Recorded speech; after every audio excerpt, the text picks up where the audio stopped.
The clock on the computer says that it's 3:01 and that we probably should get started. So, if we can have a roll call, Janie, please.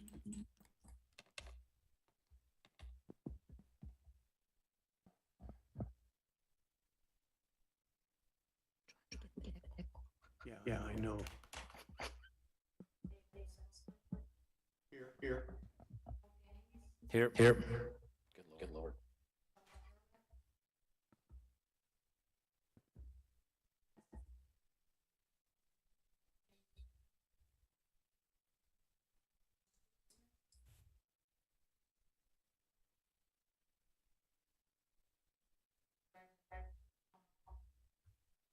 Here. And we have a quorum. I'm sorry, I didn't hear my name called, so I didn't answer. Go ahead, Tim. So, yeah, I'm here. Sorry, I didn't hear my name called. I didn't hear my name either, so Stutzman's here. I think they see you on the screen, so she is present. We could all stand and pledge allegiance.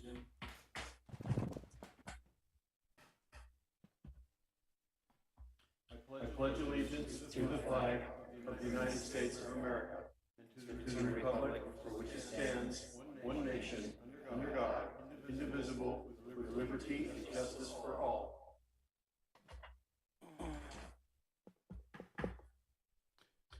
Okay, we're gonna amend our agenda a little bit and go to 4A because we have the city attorney is going, Carl Cooper is going to address us on, I believe, the open meeting law requirements. Yes, sir. Seeing if, I know IT's working on the echo. Seems like they got it.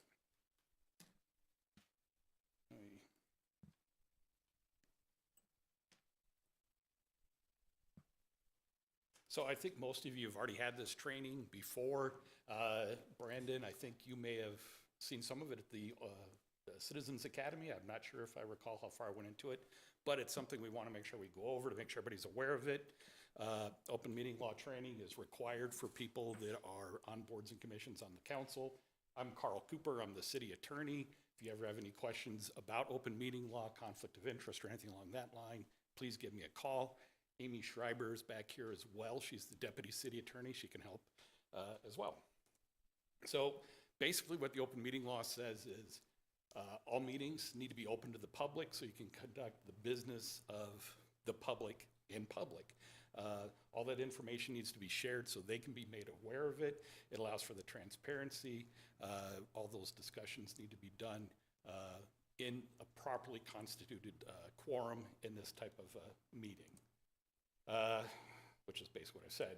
It said the public's business must be conducted in public. And I'm gonna try and go through this pretty quick, and if anybody has questions, you can definitely ask.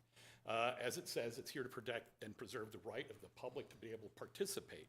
So they get to come in, observe what the discussions are, the decisions are, and at some point in time, provide some kind of input. So who must comply? You guys do. Anybody that's a public official, you're a public official. Once you were appointed by the council onto this commission, you're subject to the open meeting law. And a public body is a board, commission, all political subdivisions that are cities. It includes subcommittees, but we don't have to worry about subcommittees because we don't do subcommittees. This also talks about the quasi-judicial bodies, which would be the Board of Adjustment, Building Board of Appeals. And those are two boards that actually make some decisions and issue rulings. Again, subcommittees, we don't do subcommittees. A meeting, this is important that we want to make sure we understand. It's any type of gathering, and I'm going to read this, it's by the statute, through technological devices, where at one point where you discuss, propose, or take legal action, including any deliberations by a quorum. That's 4. So the next slide, no, the next slide after this. A majority of the board or commission is a quorum. So there's a 7-member board, 4 of you constitute a quorum. So how can you do a technological meeting? This way, email, LinkedIn, Facebook, Instagram, all those good things. So if one of you decides you have a Facebook account and you say, hey, I'm really interested in this project and this is how I'm gonna vote, someone else jumps on board, gives a thumbs up, say I support that, then you get a third and a fourth one, you've created an open meeting law violation. So that's how you can gather technologically. Phone calls, just emails. So that's why you always wanna be careful about how you communicate outside of the meeting, because anytime 4 of you discuss something, that's a meeting. And if you're not in a meeting, it's an open meeting law violation. So the idea is 1 or 2 of you can talk together, that's fine. Just be careful about moving that discussion further down the line. And if you think you might be approaching it, give us a call and we can talk to you about it. And they talk about serial meetings as one of you talked to somebody else, talked to somebody else, and as well as that's called splintering the quorum as well, which is the next slide. Not going to talk about that, we just did. So the meeting has to be noticed, agendized 24 hours in advance. Anything less than that, you can't have the meeting unless it's an emergency, and rarely have we had any type of emergency which we need to do that. So sometimes you'll notice we've had a posting error. Then everybody calls you up and say, hey, we can't meet because we had a posting error. And it could be the time, the location, what's on the agenda, no meeting. We can't fix that unless we have 24 hours notice. And that's to allow the public enough time to say, okay, I want to attend this. So the agenda, if it's not on the agenda, you don't get to talk about it. So the agenda does, as I said earlier, has to note the date, time, and location. And as it says, the specific matters to be discussed, considered, or decided. So if you look at your agenda today, it tells you what you get to talk about. And if it's not there, don't talk about it. It's tough. Yes, if you watch the council meetings, it's probably one of the things I jump in the most on.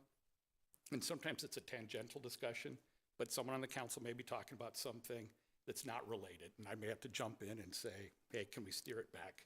And you're not supposed to do it. It's not a bad thing if someone has to steer you back. Just trying to be cognizant of it, especially if you're the chairperson, trying to be cognizant of where we're going on these discussions. And I have a question or a comment. The real reason that is because, so if it's talked about and the public didn't know about it, then they can't say anything or they aren't aware of it. Yeah, exactly. That's the reason, right? Yeah, Okay. it's because if the public, they may have wanted to show up to hear about this. And Okay, if they sure. don't get to participate. So. Okay. And that's why we kind of harp on it a lot. So just the rules make it tough. I get it. We only have 6 currently on our commission. We've got an open seat. Does that adjust Nope. the quorum? But No. since we've got 7, we still need 4, Your quorum's correct? still 4, yeah. Okay. So you just got to So remember that. So if- hopefully we can get that filled soon. Yeah, that'd be nice. Yeah. We'd like that. So if Paul and I have something that we want to talk about, we can do that. Yeah, definitely. Or even if the 3 of us had something we wanted to talk about, And- we could do that. And just be But we, careful. not in the course of the meeting. Right. What you But- want to do is you want to be careful Yeah. because all it takes is one of you to say to somebody else. And then all of a sudden you've created a meeting. Oh, So if Okay. 3 of you are talking or 2 of you are talking, 2 of you are talking and 2 of you go to 2 other people and talk, that becomes a meeting.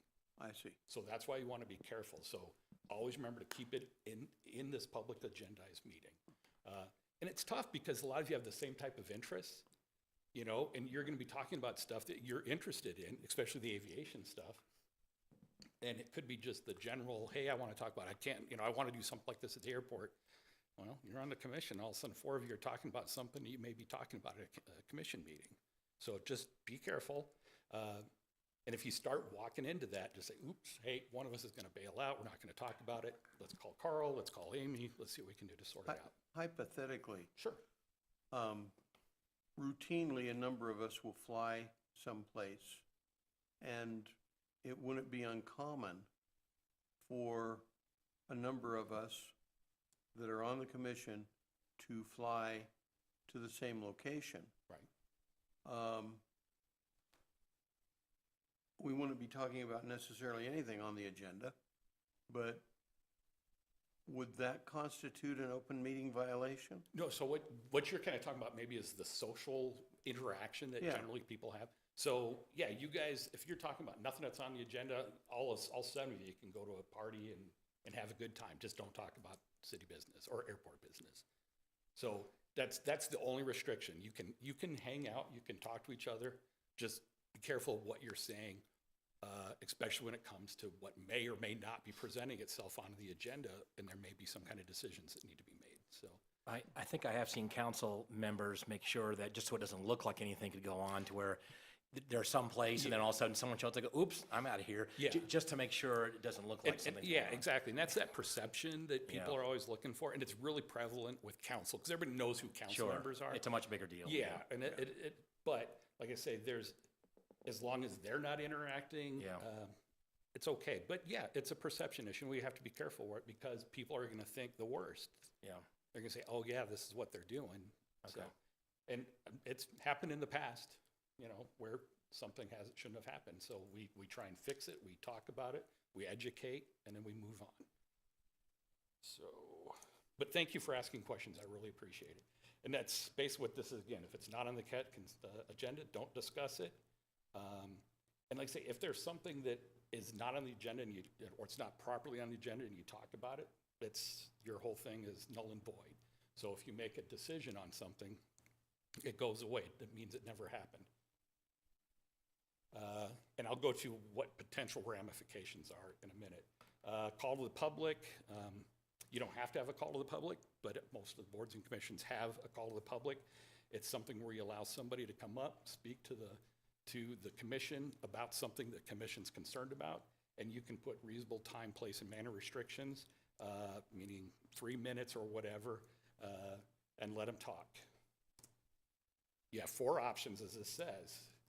If someone criticizes you in a call to the public, you have an option that you can respond to that criticism only after the call to the public is over. So if someone gets up there and says, you dirty, rotten so-and-so, after everything's done, you can respond if you'd like. And you can say, I'm not, and I don't appreciate that or whatever, or rebut that comment. My recommendation is usually just let it go because they just may come back and do it again. And it just becomes a pain. And I find most people kind of peter out if they got a complaint. They want to just voice their opinion, and then they're out. When someone makes a comment, you can ask the staff to review that item. And that happens a lot where staff can take care of the situation. I've had a number of council meetings where someone comes forward, says something, and maybe the city manager or I, after they're done, kind of run out in the hallway and talk to them a little bit and fix the problem. The matter could be, you can ask the staff to put it on your agenda for discussion if it's something that's serious enough that you guys need to review it. And like I say, the final option is you just sit in silence. It kind of makes people in the background unhappy because you're not responding, but you can tell them, we can't respond. So feel free if someone asks you questions and call the public, say, we can't respond to that. So that's okay. In the meeting, they have the right to, as it says, attend, listen, videotape, tape record. They can speak if it's a hearing or call the public, but they don't have the right to disrupt. If someone's being disruptive and it's really disrupting the meeting, you can ask them to stop. If they don't, just take a break. Take a break, see if everything calms down. If they're really disruptive, you can call law enforcement to have them removed, but we generally do that kind of as the last resort. Hopefully we can get people calmed down. And it rarely happens, rarely. I think I've only seen it maybe once or twice. So if you violate the open meeting law, there's a civil penalty that could be involved potentially, which would be a fine. You could also be removed from your position. You could technically be banned from holding another elected position or a public official meeting, an official position. I haven't seen that happen here. Generally, if there's a violation and it's a minor violation, we do what's educational. So I will either talk to the individual, or if it's a whole board or the whole council, we'll give a training like this. And it's something that the AG's office is good with. We talk to the AG's office, let them know this is what we're doing, what we've done, and everything's basically honky-dory after that. Now, if it's something really bad, well, it might be a different story, and we kind of sort it out from there. I think the fine, like $500, but that's personal to the individual that makes the violation. And then, again, as I noted earlier, if there's some kind of violation that in the open meeting law that it could create the the action taken is null and void, and you'd have to do it all over again. So everybody thinks it's a dirty word, conflict of interest. Conflict of interest is not a dirty word. It just means that you have some kind of monetary, proprietary interest in the item that's before you. That's okay. You just need to declare that you have that interest, and then you step aside. And the clerk's office has some paperwork that you can fill out. So you just fill out, this is how, this is why, and I'm not going to participate in discussion or the vote. And that's everybody, me, council, board and commission members.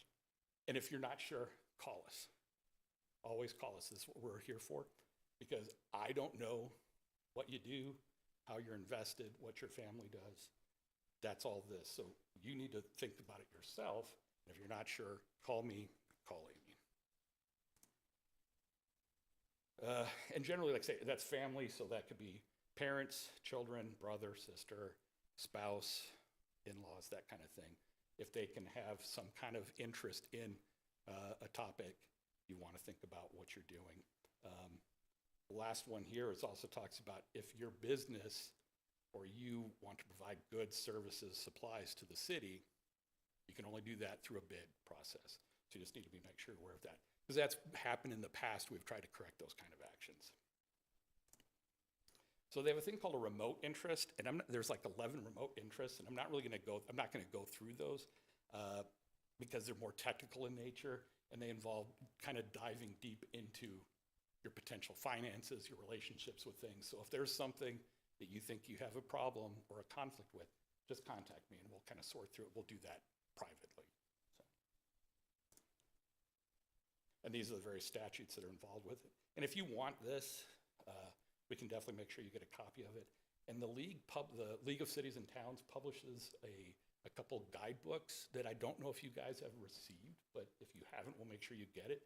Just has some background information on meetings, the conflict of interest statute, the open meeting law statute, a lot of information that just kind of, it's some good background information that I usually want to make sure that all the board and commission members get. And I'll talk to the clerk's office to make sure that those are getting handed out. And I don't know if they have, but maybe not.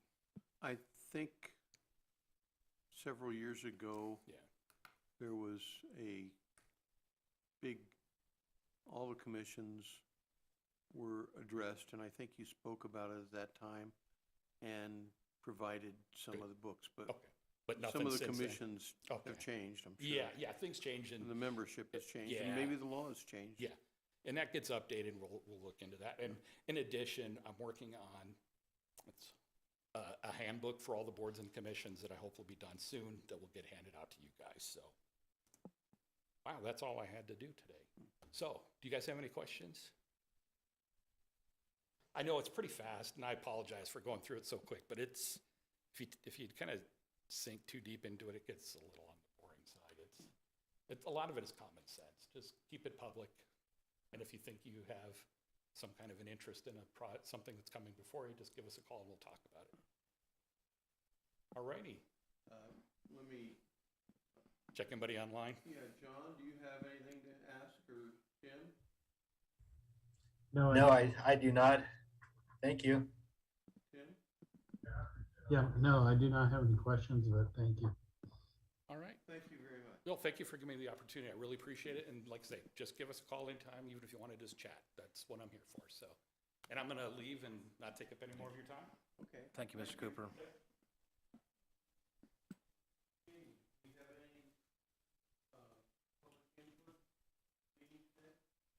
No, we do not.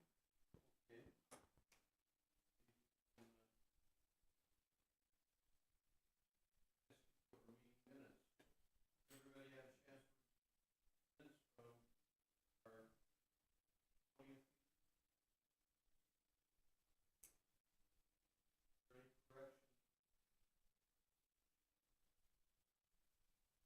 Does anybody want to make a motion to accept those minutes? I'll make a motion to accept minutes as presented. Thank you, Mr. Haynes. I'll second that motion. Thank you. All in favor of accepting the minutes as they've been presented, signify by saying aye. Aye. Aye. I'll, Aye. Opposed?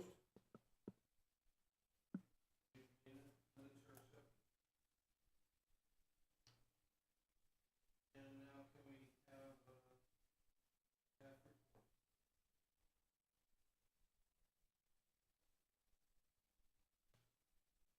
Good afternoon, Commissioners. So I want to update you on some of the activity going on in the industrial park since the last time that we spoke.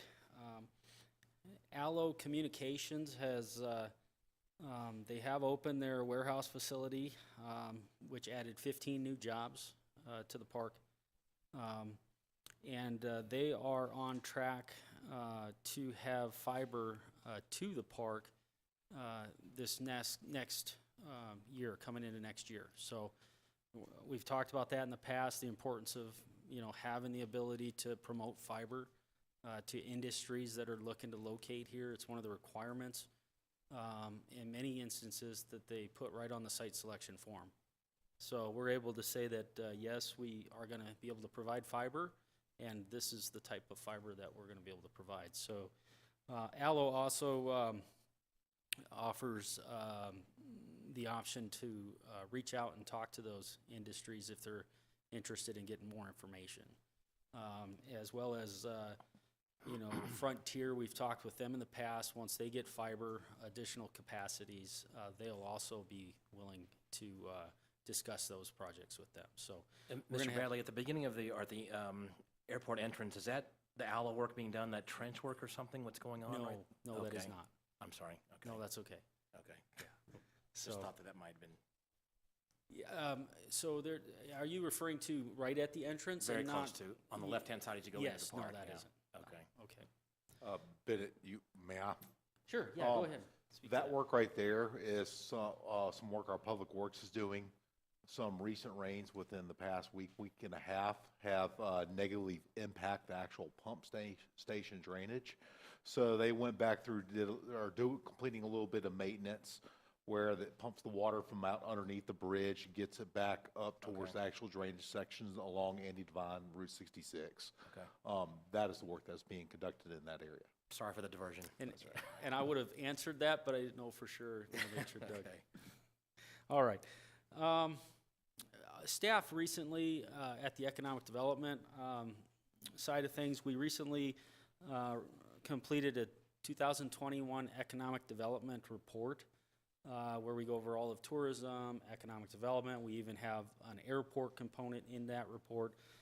That was finished and presented to council on July 19th. That report is available online, and you can pick up those reports. We have them out at the industrial park. I was going to bring them, but I left in a hurry this afternoon, and so I wasn't able to get it. But it's a really nice document, and we've gotten a lot of great feedback and really compliments on that. It goes into a lot of details on past projects in 2021. And we also look into, we give them insights in some of the land sale process and how we put projects together, like the Frito-Lay project. So it's really great document, a great information piece, and that can be found at the ChooseKingman.com site under the reports section. So we are also in the process of a business retention and expansion survey. And I've mentioned this in the past. We've been at this for about 6 months. We are near completion with having enough businesses participate in that. I anticipate we've got about 3 more that we're going to look to gather. So we'll be about a little bit over 30 industry or businesses participating. Just in the recent weeks, we were able to meet with Shambo and Sons, Zepp, Allo, JM Eagle, Plastics Express, Straubbe's Aircraft Painting, and Jet Yard. So we're real excited to see the results of that survey and that print that and get that out to the public as well. That report will probably, most likely, be presented to council. The Frito-Lay project continues to move forward. We anticipate they're going to be paving the parking lot and the entry and exits into their facility. We do not have an anticipated opening, grand opening date on that yet, but once we have that, we'll put that out. Interstate Trailers continues to move forward with their project. Both these properties were on land sales that we did here at the industrial park that were city-owned and money reinvested or will be reinvested back into the airport. The Interstate Trailers project, they're having a little delay on materials. So they anticipate, and that's for the water and the sewer lines. So once those come in, they still anticipate being operational by the end of September, and this expansion will result in about 10 new jobs in that facility. And it's about a 20,000 square foot expansion. A new expansion project that I don't believe I've mentioned here yet. It's ISCO Industries is constructing a 40,000 square foot expansion onto their facility or adjacent to their facility. They're going, all the site plan's been approved. Obviously, the building permits have been issued, and that's already going vertical. We are very excited about that. That project, we did do a land sale for a yard next to them, which enabled them additional storage. And so this is a component of that whole expansion. And that was a land sale that I believe was completed in 2018. So you can see when these projects, they really, we're sitting at 2020, 2022 already. And so 4 years later, they do their expansion of their yard and now their expansion of their facility. We're working multiple projects that continually come in and we submit on these projects. Recently, we were contacted by a site selector, a project called Woodpecker. Staff just started discussions this last week with that company. They're an existing business looking at the possibility of expansion in our park versus some of their other facilities in the country. So, in regards to land sales, we're currently working one land sale that has already ordered an appraisal and been submitted. This project is looking to build a 60,000 square foot facility to service the West Coast. It's on approximately 6 acres, roughly. With the economy and different things that have been happening, the projects, things change. So this project is in somewhat of a transition where they are taking a look at the appraisal, taking a look at the cost to build. And so they're going through that process. They're going to be meeting with their board on whether or not to move this project forward. So our hope is that, it will move forward and we'll take the next steps on that land sale. With all the rain and, we had a lot of rain. We've been talking with tenants. They've indicated that this is some of the largest, rainfall that they've had since they've been located in the park. And so we've been in contact with the county. You might have seen if you're out there, the county's been working on a lot of the roadway, the right-of-way, particularly on Mojave Airport Drive coming through the park. So we've actually gone out and visited with companies, walked their properties, seen where those issues are, and we're looking to remedy those with talking with the county, anything the city can do as well to mitigate some of those issues. Another prospect, some of the prospects that we're working on, we talked about a lot of the current industries with the expansion and existing businesses. We're working on a project called Sunset. Potential new manufacturing company looking to locate into an existing facility. So we had one building that could potentially fit their requirements, and we put together the various information that came in through the state, through the Arizona Commerce Authority. And another one that came in was a project called Diablo. I don't pick the names of these projects. They come in. Sometimes I will, but this one I didn't. So this month, staff started preparing information to submit on this project. They too are looking for an existing building. They need, and the same building that we submitted on the other project would work for this one as well. Their employment needs would be about 50 in year one. And then we had a project called Project Launch. We submitted property that qualified for this. You know, they indicated 50 jobs, paying an average wage of $45,000. They also were looking for an existing building, about 80,000 square foot.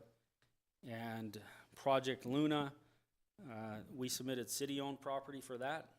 This would be, you know, roughly 15 to 20 acre site. It's a larger project, you know, 650 jobs, capital investment over 600 million. They're looking, you know, throughout the West. You know, we submit on pretty much anything that qualifies that we can handle water-wise, sewer-wise, that fit our, you know, with what the airport and the industrial park could handle. You know, but obviously the site selector has to look at the 650 jobs, whether or not, you know, we could meet their needs on that. Wanted to talk a little bit about rail in closing. In June of 2021, we looked at the storage of cars were 270 cars, and in July, it was,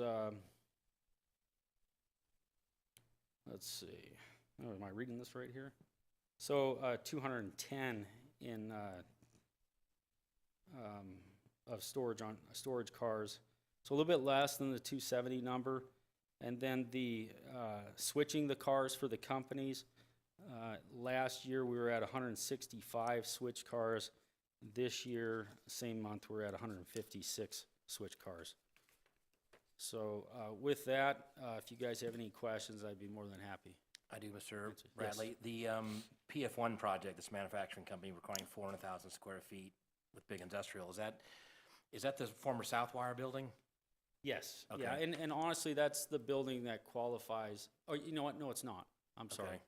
It is the former Guardian Fiberglass building. Okay. And it's So- 400,000. I'm just curious, is that the bulk of how many square feet are out there? Or is There's it how much? 640,000 square foot in that facility. 640, okay. Yeah. And so they would take up a majority of that. Okay. And currently, there's another company that's leasing, you know, there's two companies Part in of it, there yeah. leasing portions of that.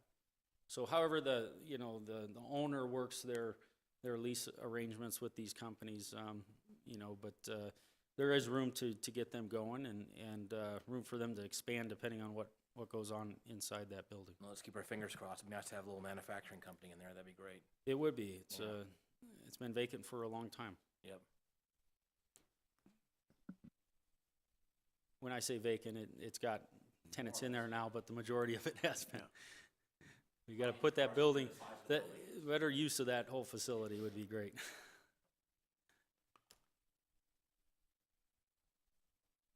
All right. Does anybody have any other questions? Thank you. Thank you very much.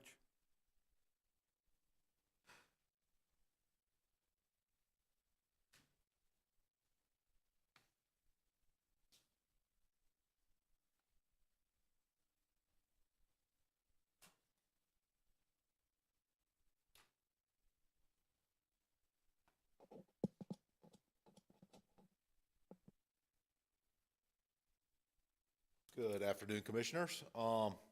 Opening up for the airport report, I just want to provide you this little memorandum just to go into a little bit about the changes in the city ordinances that have occurred that were adopted by the City Council on June 6, 2022. The ordinance was 1943, and it changed some aspects of our airport and industrial park advisory commission. The commission now, as you probably received in your letters, has been pushed back to quarterly meetings.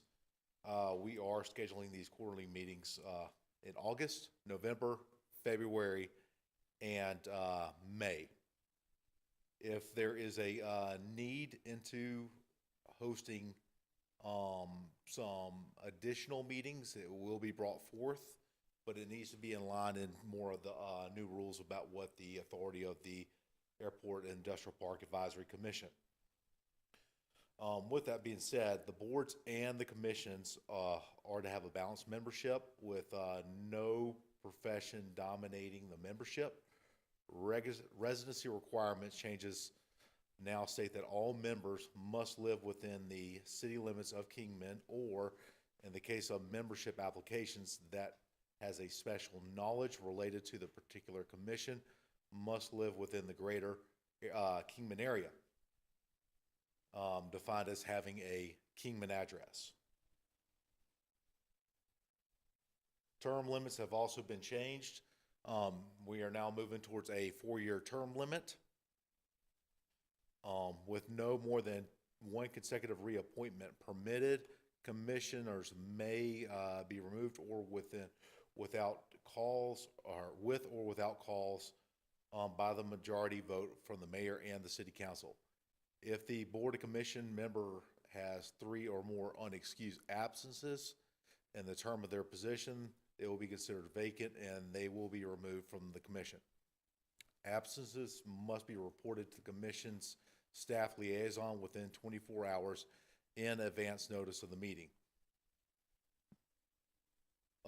As you probably heard from our attorney, Carl Cooper, forming of subcommissions is no longer permitted. Boards and commissioners shall have no financial operational oversight authority over the city or the city departments. The section of the ordinance that specifically addresses to the Airport Industrial Park Commission, Section 2-163, which states the Kingman Municipal Airport and the Industrial Park Advisory Commission is hereby created by the city of Kingman. The commission shall provide advice and guidance, creation, implementation, and revisions of the airport master plan and policies that impact the industrial park. The commission shall review city progress and fulfillment of the master plan. The commission will focus on promoting positive relationship with aviation activities, industrial park operations, and citizen education involvement. Apologize, that's a little bit of an issue when saving this. Just goes over when the information was actually brought forward to city council and the actual changes in the commission terms. I do not know why this did not like saving onto the flash drive. I do apologize for that, but this will be provided into the actual agenda once it's our updated agenda full package after this meeting. Does anybody have any questions on these changes?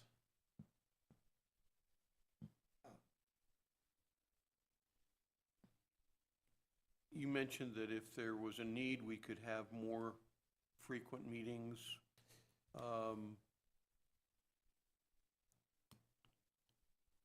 We've got a lot of projects going on currently at the airport that involve a great deal of money. Most of the money is coming from outside the city. It's coming from either the state of Arizona or the federal government.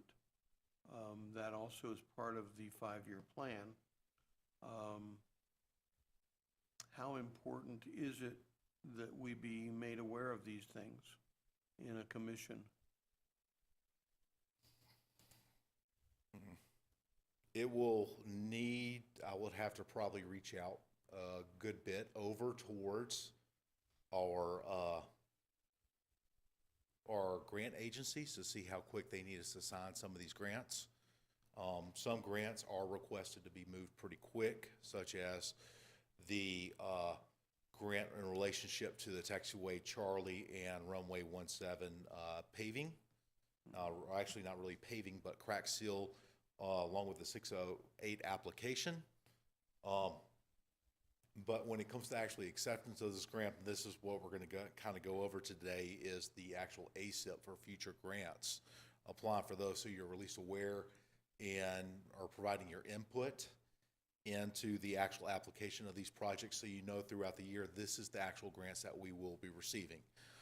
If we have a major change in the airport master plan or in the ASIP, the airport capital improvement program, then that could be a possibility of us providing a special meeting in regards to those projects. Give you an example, if the FAA or ADOT says we do have enough money to push forward a project that was not planned for this fiscal year, then that could be something that we could bring in front of the commission for that possible adjustment. Question though on that, we don't really actually vote on that though, do we? We do it because you push for a grant and you get it. The council votes on that or approves money for that. We don't have that authority anyway. To know about it would be nice to know it's coming up, but other than that, we don't need to, we can't vote on that. No, I'm not suggesting we could vote on it. Yeah. I'm just wanting to be made aware of it. Right. And I think the proper forum for that information to be handed out would be in a commission meeting.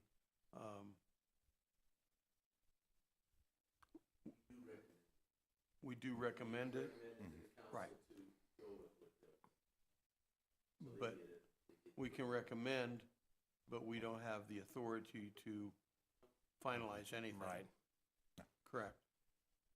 Yeah. So, But one of the purpose is today in this meeting, when we discuss this airport capital improvement plan, is you have an idea ahead of time of what projects could be coming in front of us ahead of actually receiving the grant offers. And what we're trying to do is also with this is give you all even a little bit more future inputs, and then start getting your recommendations for these future projects, and just explain for this fiscal year coming up, this federal fiscal year, this is the grants that we're anticipating receiving. We're applying for them, and if ADOT and the federal government is going to allocate us enough funds, then through the year we'll get the grant offers, or at least the heads up plenty of time or in advance of actually receiving the grant offer. And then when we actually start receiving those grant offers then, or when we get the knowledge or commitment from the FAA or the state, then we'll make you aware of it. Some of these grant offers on the actual, or not offers, but commitments come in a couple of months in advance, sometimes more. And we'll give you prior knowledge of that. Mr. Breckenridge, can I say something? I don't know. It's Tim, probably. Sorry. Yes, Can sir. you hear me? So this is just a comment. It seems kind of counterproductive to have these new rules in place when it's been challenging to fill the positions with people included in the county. And it just seems kind of silly to me that now, I'm going to be out as of 2024, and Dave Amspoke will be out as of the same time. And I just hope that they have plenty of volunteers. But so far, we haven't been volunteer rich in this area. So We have attempted to go out there and advocate, or at least speak to individuals about filling in this one vacancy. At this time, I have not received anybody that's wants to fill in the vacancy for the commission. It's not due to a lack of trying. We have been reaching out. No one has expressed interest. But with these new changes, I will mention that to other individuals to see if they're more willing to join the commission or be more interested in if it is a quarterly meeting list. I think this has been a challenge for all the commissions, I believe, this past year or two in general. With this change to going quarterly, it could help out.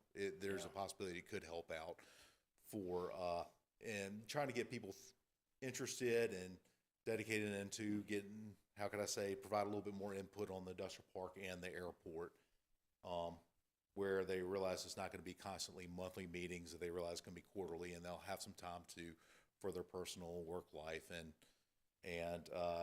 not, how could I say, possibly feel as if this is going to be something they have to attend every single week when they may not be, or every single month when they may not be able to. May I address Councilwoman Mello? If Sure. possible? Is it kind of true it's been tough to fill it's not uncommon, that's what we're all experiencing right now? Okay. Great. Well, if they're interested, please give them my information. I'll be more than happy to meet with them. To that ends, I recall that when Tim and I were nominated, and the council voted us in, there was another gentleman, but he didn't reside in the city limits.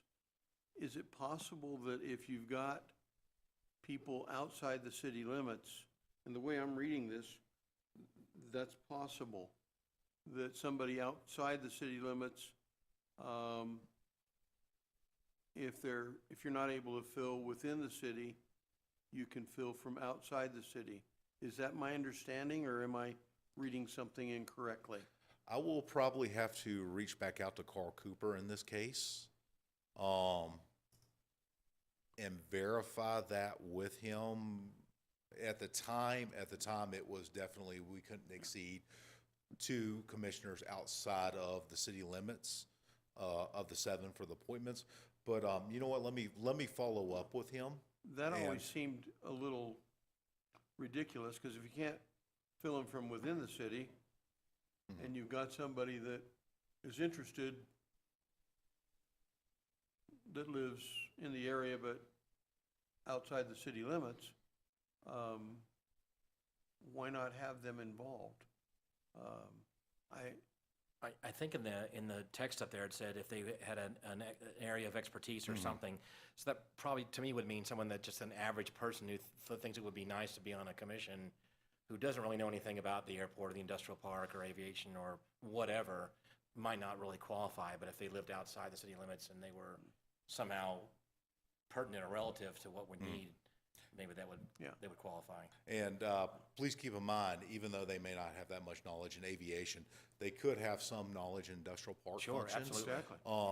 And that business management, which would help the industrial park side of this actual commission out, and providing possibly a strength where we may be a little bit lacking in that area. So there's no question we are, and that's where the money comes from, a big chunk of it. well, it's the side the side of this commission that's really goes It's a little beyond the flight. underrepresented. It goes into housing, jobs. Yep.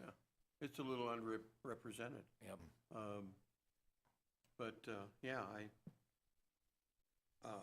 For instance, I live 600 feet north of the city limits.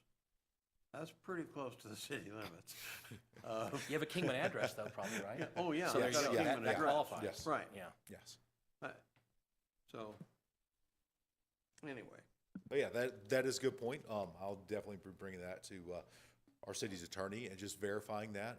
And if they're fine with that, I'll reach out to that other individual. And then Councilwoman Mello, I mean, if you don't mind, just have that your individual you've been speaking to reach out to me, and we could visit that, find out if they're still interested, and bring that forth in front of the council. The other thing I wanted to mention, if something comes up and ends up on the agenda and it gets tabled, or it requires a lot more research, it can take potentially 6 to 9 months before we'd be able to make a recommendation to the city council. If we could have our meetings maybe every 2 months, that would cut that time frame down. I don't know how set in concrete the quarterly meetings are, but I'd certainly like to have somebody address that.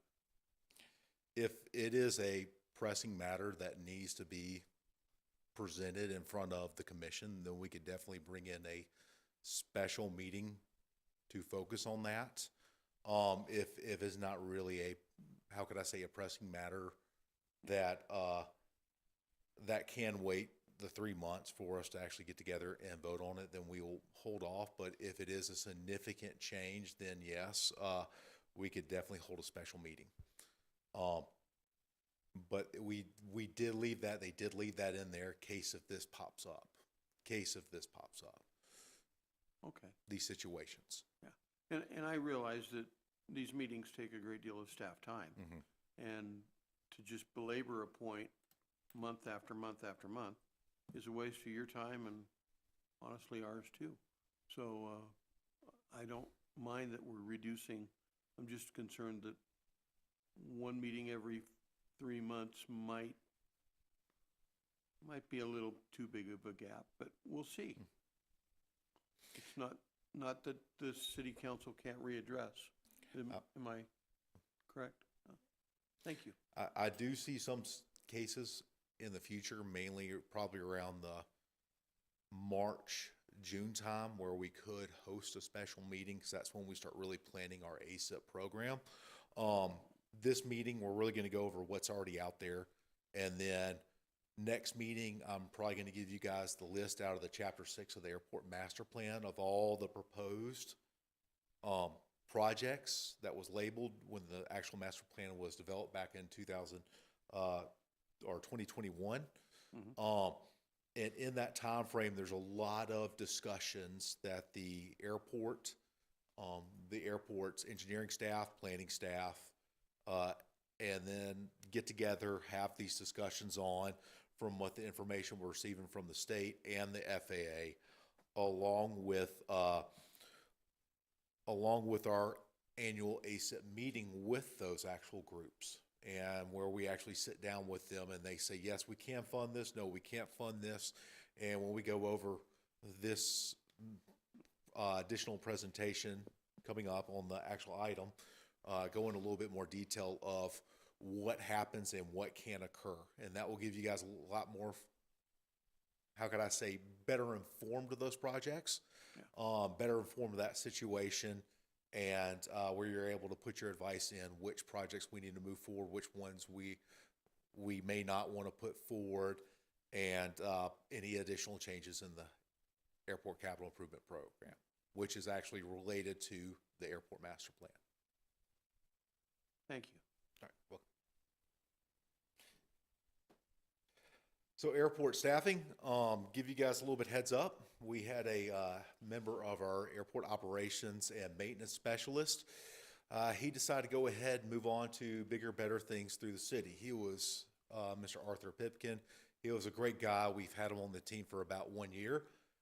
He really took the lead on our actual hangar maintenance and preventative maintenance program. He kind of jumped in there, developed a maintenance schedule, keeping track of each maintenance for the hangars.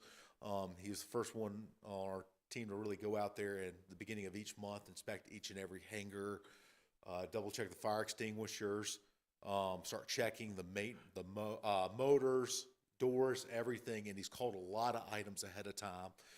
He's done a fantastic job. He came to us from facilities, and he went after a little bit higher level position over facilities, and he's moved over with them, moved over there. So to fill in his gap, about a couple of weeks ago, we put out there requests for applications for that position. We have received around 14. We have reviewed them, and now we're waiting on HR to get back to us on working with them to schedule a date for these interviews. I will tell you this, even though Mr. Pipkin has moved on in the city departments, he has been out to the airport plenty of times to help us out with facility issues. So he hasn't fully left us. For the actual Jet Yard RFP, that is moving forward. We have been speaking with Jet Yard. We went over with them a little bit again of the requirements that we need on our side to help them move forward with their hangar construction for their actual parcel. They have a slight change in their plans, which is kind of holding us back. They may need a larger hangar now. Their original hangar was supposed to be a certain size, but now it looks like it's going to have to expand. With that, it kind of slowed it down on their end. We really need a lot of that hangar information, not only for their long-term lease, but also on the other side, you just can't go out there and construct a hangar. You have to go in front of the FAA. You have to make an adjustment to the airport layout plan. Then you have to submit a Section 163 determination, which the FAA comes back and determines how much they get involved in it. If we have to do a category exclusion, which is an environmental document. And then once we get all that blessed, then we can start moving forward with full hangar construction. But looks like there has been some changes in their actual design plans, which is a good thing, but slows things a little bit down. And hopefully I could get them, once they actually get everything certified and signed with that, I could bring that forward to you guys so you could ask them any questions regarding their hangars, their construction of their hangar. Taxiway Bravo project, we met with the engineers of that project. We're discussing moving this forward. They said that the price of asphalt has stabilized, but it is high. We brought that up regarding possibly pushing the bids out. I told them, I said, let's go back, really review it. I'm a little bit hesitant on having the Bravo project proceed at the same time as the Dross project. I made the statement that if we do end up doing both those projects at the same time, we may actually put ourselves in a position where we make it a little bit more difficult for our tenants to get to certain areas of the airfield that they may need. With that conversation, they said, here's kind of the options that could pop up. We could go out for bids, which will take about 3 months. We could get that information back. If it's within our budget, then we can move forward with it. If it's over our budget, then we'll have to go in front of City Council, request them to reject the bids because it's over the budget, and then rebid it again.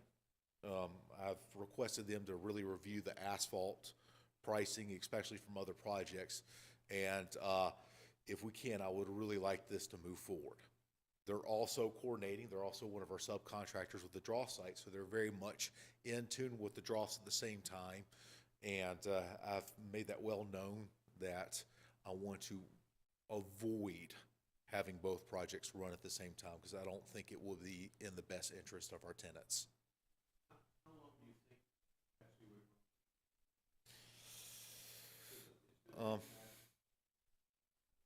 for pilots, their hangars, and probably most likely Mr. Gaines's operation? Well, Bravo itself won't interfere with me, no, because it's, am I correct? The Taxiway Bravo won't interfere with my construction of it, with my business. It's the draw site. Yeah, if Bravo, let's say if we keep Bravo separate, it's gonna have almost no impacts to his business.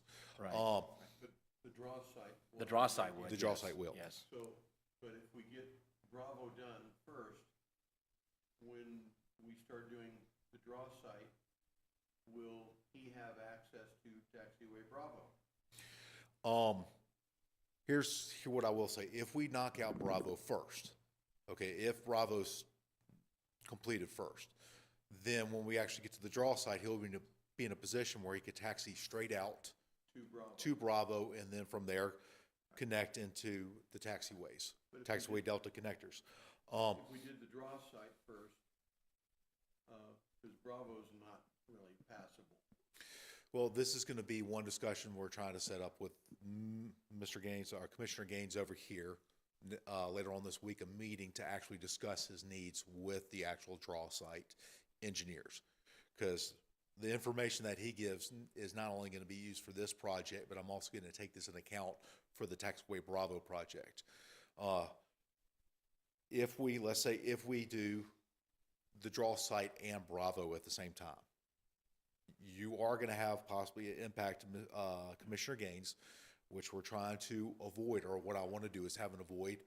But you're going to have a impact on our aircraft storage tenants. Sure. They use what's remaining left of Taxiway Bravo as their access route to and from the storage site and including to their tear down and demolition area. Yes, ma'am.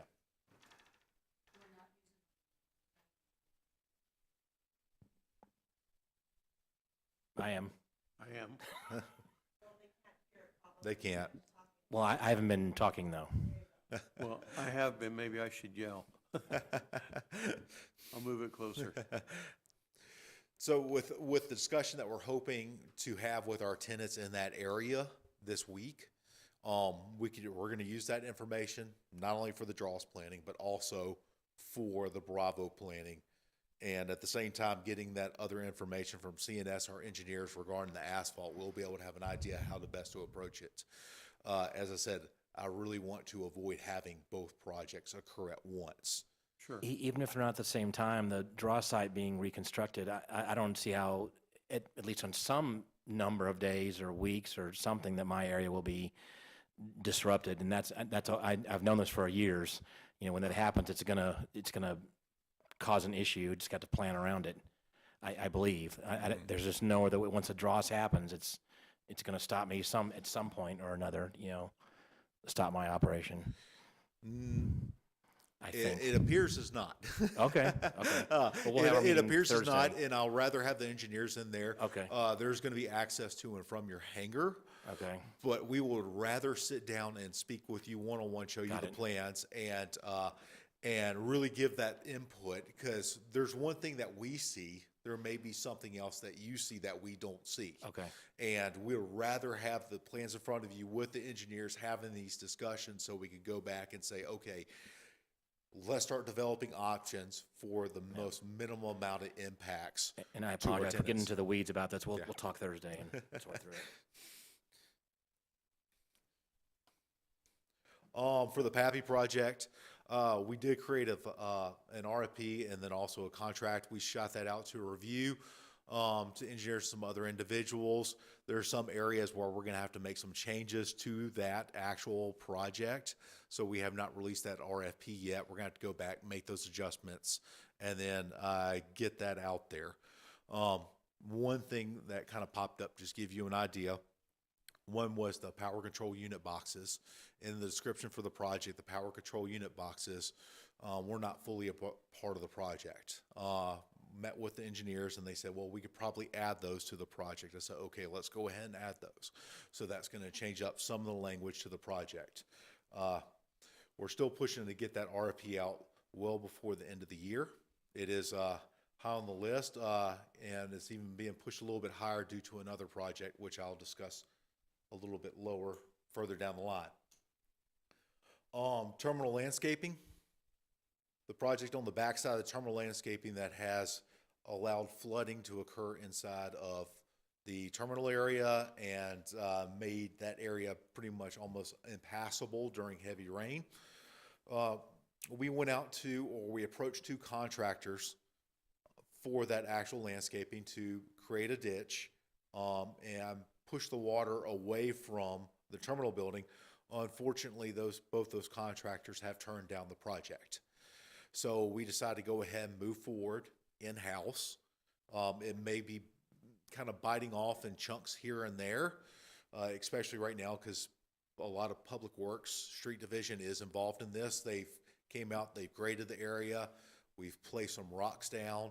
In the meantime, due to all the increased flooding inside the city, they have to go back and address those issues of the city, which is fine with me. The current improvements that we have made from last night's storm has apparently worked. It hasn't resolved 100% of the issues. We have went back, we looked at it. We have seen some other additional improvements that we will be moving forward in the future to kind of get that water out of there. And then we're going to come back and start working on the actual landscaping side to make it look a little bit more pleasing to the eye, put down some rock, make it a little bit of desert landscape, and just overall address that area and finally have this project closed out. The master drainage study, that study right there is, as we say in the past, that's kind of linked into the industrial park master development plan. Over the past couple of weeks, it's definitely a sign of showing why we need to link the two, especially when we start deciding where our ditches go inside the future industrial park master development plan, where the ditches are eventually going to go is going to impact the actual flow of water as it comes onto the airfield. I will tell you this is more of a maintenance activity. The maintenance guys over the past couple of months, they have gone through there. They have done some kind of grading around the drainage.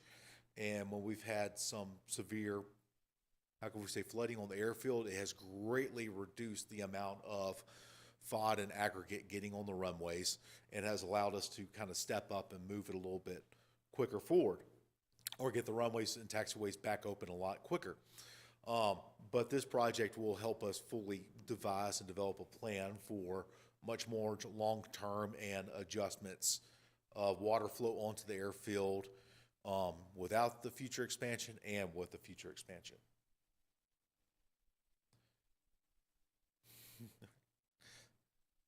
The airport apron painting, we have not been able to kind of move forward that. We've lost one individual, and we have pushed forward with really trying to get the drainage prepped and ready for this monsoon season. It's still on our list, still on our radar. As soon as the monsoon season is complete, then we're going to get right back into the apron painting and finish off those last spots. Yeah, there was a fair bit that was done earlier this year, right? I saw you out there doing it, so.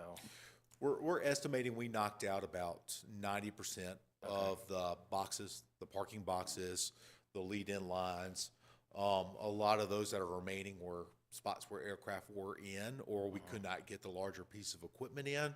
Okay. We've had discussions with some of our T hangar tenants about what their needs are, and so that's been marked on the list. It is still targeted. This has just not been a good summer to, how can we say, get that done? Yeah. To get that work completed. For the FAA ADOT grant status, ARPA grant, that's going to be a relationship to the improvements inside the terminal building, mainly going towards our actual HVAC system. Facilities does have a bid out there for the HVAC system. They have not received anything back. As soon as they get a bid back, then that's going to start moving forward with the air conditioning and heating improvements inside the actual airport terminal, and maybe even doing a little bit of remodeling on the inside just to overall improve the internal infrastructure of the terminal building. Runway 17 and 35, runway 1735 and taxiway Charlie, the crack seal, the P608 application. We have received some information back from ADOT and the actual chief projects manager company for that project.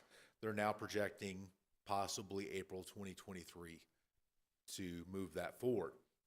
So with that being said, this is what's really causing us to kind of push forward with the PAPI project, get that done and knock it out in one go.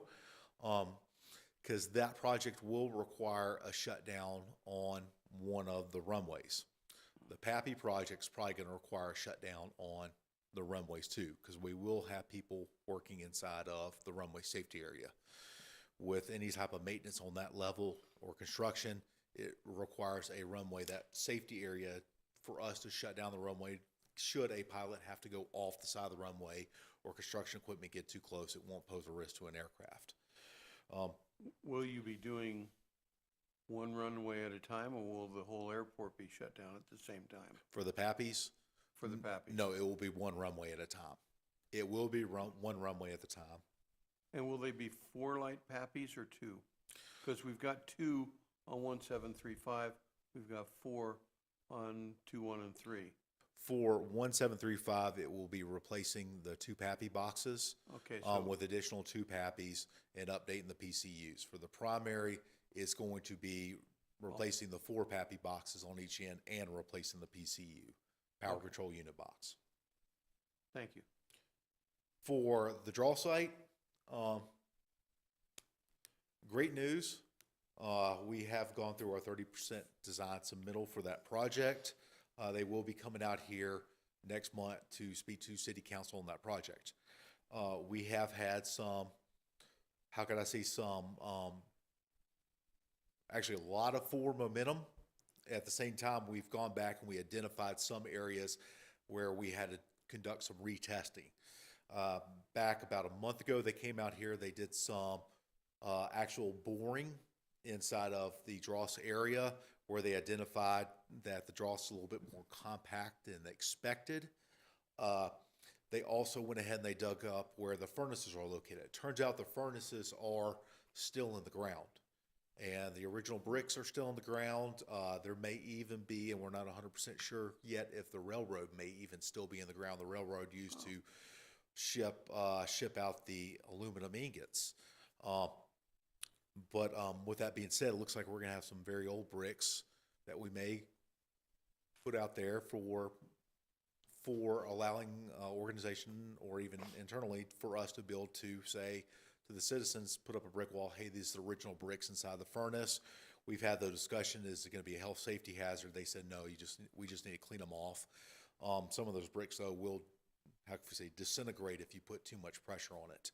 But we're going to have, it appears we're going to have a substantial amount of bricks. On the other hand, we have been reaching out to some of our tenants inside their private hangars in the area to start discussing the work that will be occurring along their spots and the different options that we can take for their hangars. They seem to be, how can we say, they're okay with all the options right now. And we're going to be meeting with the engineers once again, along with other individuals to say, okay, let's look at this option of moving the hangars. Let's look at this option of possibly constructing new hangars for them. Let's look at this option if we have to work around their hangars. Keep in mind, any type of work related to this project, as long as it's a scope of work, and we will be speaking to our attorneys and everything on it, as this proceeds, they will be providing a yay or nay if we're able to go with this options. So we're really keeping those tenants involved in it. One of those tenants is right next to one of the furnaces. He is literally just a few feet away from it, not too far. So we're keeping them. Sir? Which tenant? Ron Doty. Ron? Yeah, I didn't really want to say his name. Ron Doty and Mr. Joe in that area, the two southern portable hangars, or two southern hangars. We also are in the midst of scheduling meetings with other tenants on the south side that are going to be, how can I say, the most likely impacted by this project.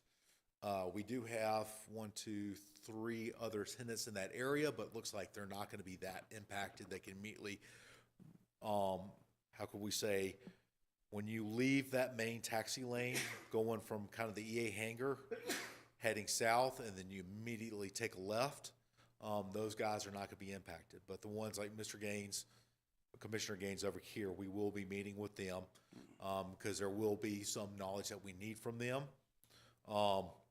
in order to make sure we're covering all our bases and having as minimum impact to them as possible.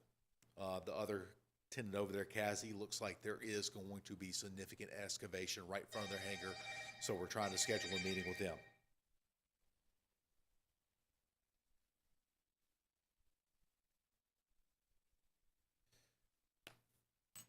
Any other questions on the dross? Okay, FAA land release. Earlier this week, we filed our U.S. Army Corps of Engineers area jurisdictional determination. This is what the U.S. Army Corps of Engineers identifies if the water runoff on the airport goes into waters of the U.S. That's navigable waterways. I will tell you this area has been studied a lot.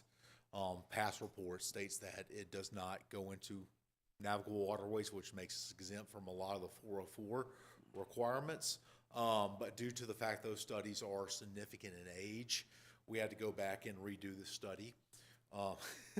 It's going to take some time to get back that information. And that will fulfill one of the FAA's comments. They weren't going to accept one study that was done around 2018. They wanted a more up-to-date study. We've got so much waterway. The other half of it, the airport or the industrial park master development plan, we received pricing and scope back from the company that bid the project. They actually submitted an RFQ. We reviewed it. We're currently in negotiations to kind of bring the price down a little bit. And that's still moving forward. We're hopefully we could get some little bit better figures back before we present this to council. For the hangar occupancy and wait list, for the A hangars, we have all 5 of our A hangars are occupied, and we have 5 individuals on the wait list. For the B and C hangars, all 30 are occupied. We have 9 on the wait list and 3 relocations. For the D hangars, 10 are occupied, 1's on the wait list, but one of those hangars is currently just temporarily occupied. When we called up one individual, he said he did not have a hangar at the time, or he didn't have an aircraft at the time. We told him that due to the fact he doesn't have an aircraft at the time, we're gonna have to go to the next individual on the list. And we asked him if he still wants to be on the list. He said yes. And that short amount of time frame, another tenant, they said, yes, we just need it for just a couple of months, and then we'll be out of the hangar. So that individual moved in, and the other individual gave us a call and said, hey, we have now purchased an aircraft. So we told him, we said about mid-September, that hangar will be made available for him to move in and occupy. So all the hangars are occupied, Yes, sir. essentially? Yes, sir. For the covered tie-down, 10 are available, 9 are occupied, and we have 0 on the wait list at this time. Speaking of the covered tie-downs, shade hangers, or shade tie-downs, any idea when the lockers will be installed? I've seen them. I can't. I will tell you this: it's partially my fault. I received the addendum for or an amendment, or kind of addendum to the actual hanger or shade cover tie downs leases that just state that, hey, we're now providing this. You just need to sign this to make sure this documentation. You just need to sign this to state that you are aware that we have lockers. You'll be responsible for your locker. Anything that happens inside your locker that may negatively impact anybody else's locker, you'll be the one responsible, not the city. Also, the key information that's on my end, I'll be honest with you. So it's a hold harmless? Sir? It's a hold harmless? Yes, sir. Yes, sir. That's it. And you're waiting on that still? Well, I have it in my inbox. I just need to go back and review it and then get that moving forward. I did. I thought. I actually do have a couple of things. I just don't know when would be a good time to bring them up. Okay. Let me see here. May be able to bring it up in the discussion section for the commission. No, you're not. I'm pushing the kill button.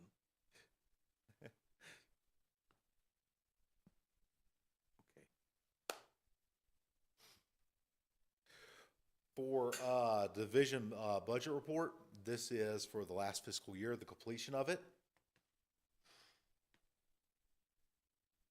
Revenue and expenses, the airport has received $1,582,494, actually $1,582,454 in revenue. Expenses were $1,047,761. Out of the total revenue, the breakdown, $1,408,218 came from the airport. $172,502 came from the industrial park. The actual expenses of the airport, we went through, we spent $1,029,732, or 71.62% of our operating budget. Whereas the industrial park, we've had, we spent $18,029 or 24.50% of the industrial park's operating budget.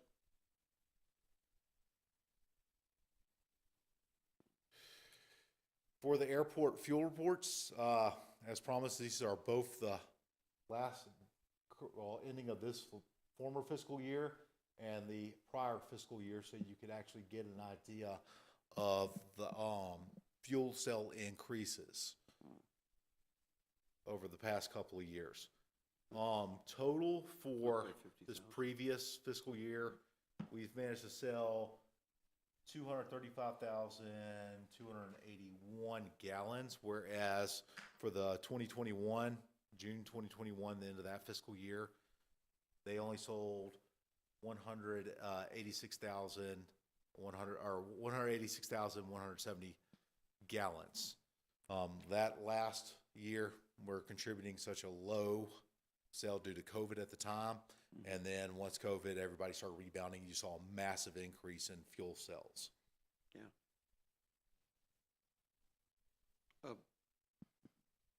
The revenue that we collected versus the expense that we had, there's a difference of about, looks like $500,000, give or take. Does that go on to the ultimate total for Airport Enterprise Fund? That money goes right back into the enterprise fund. Okay.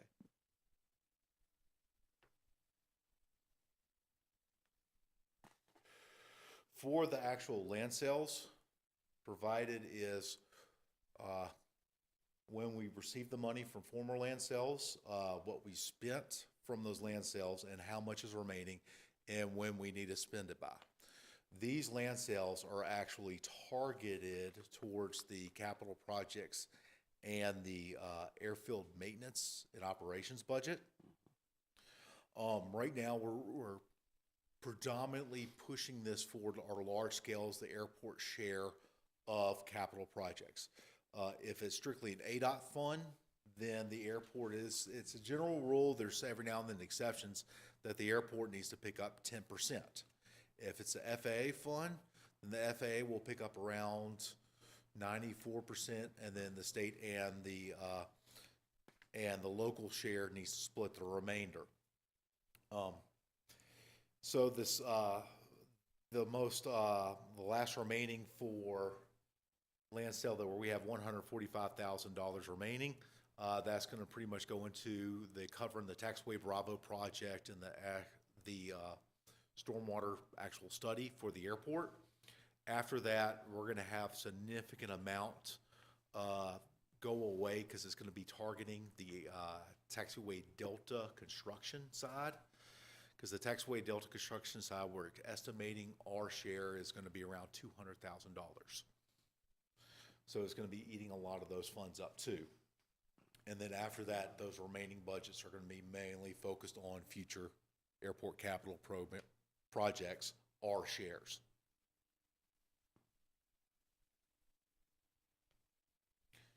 Now for the Airport Enterprise Fund, we kind of divide this out to two, just so give you a little bit more input. One group of that actual enterprise fund is the land sales, the remaining balance of land sales, and the others coming from our traditional revenues, leases, fuel flowage fees, those aircraft storage fees. And in that actual revenue that's not restricted like the land sales that we could roll over year to year to year without them running out, we have $3,416,572.88, approximately that much.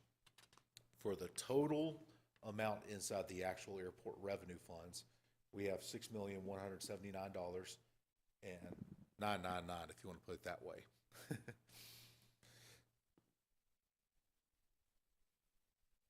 And that is it. Does anybody have any questions?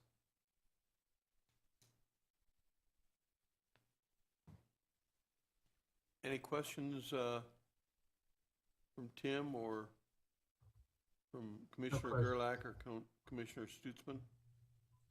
No questions from me. Okay, thank you.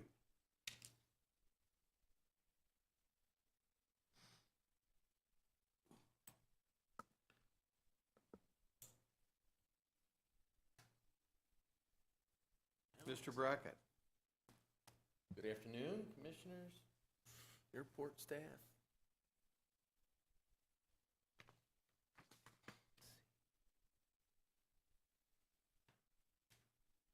Gotta plug it.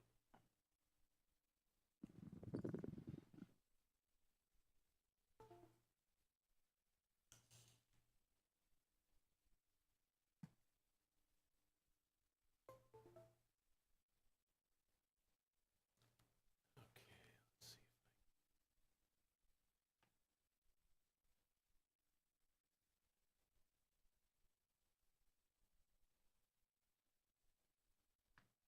Oh, okay. Yeah, sorry. Apologize. That's it. It's gonna have to be shared through the actual Zoom. Where'd the actual Zoom go? Okay, here it is off to the side. I hope it's this.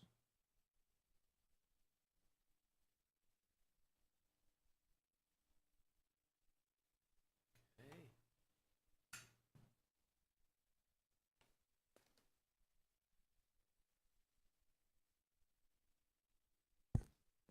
Okay. It's going to be fairly short, kind of a broad overview of navigation easements. Simply put, navigation easements are a mechanism that allows you to protect our airport. I mean, that's the basis. Our airport, if we had to replace it, the city, it would be $100 million. So it's an asset, as everyone knows. So that's what we're faced with.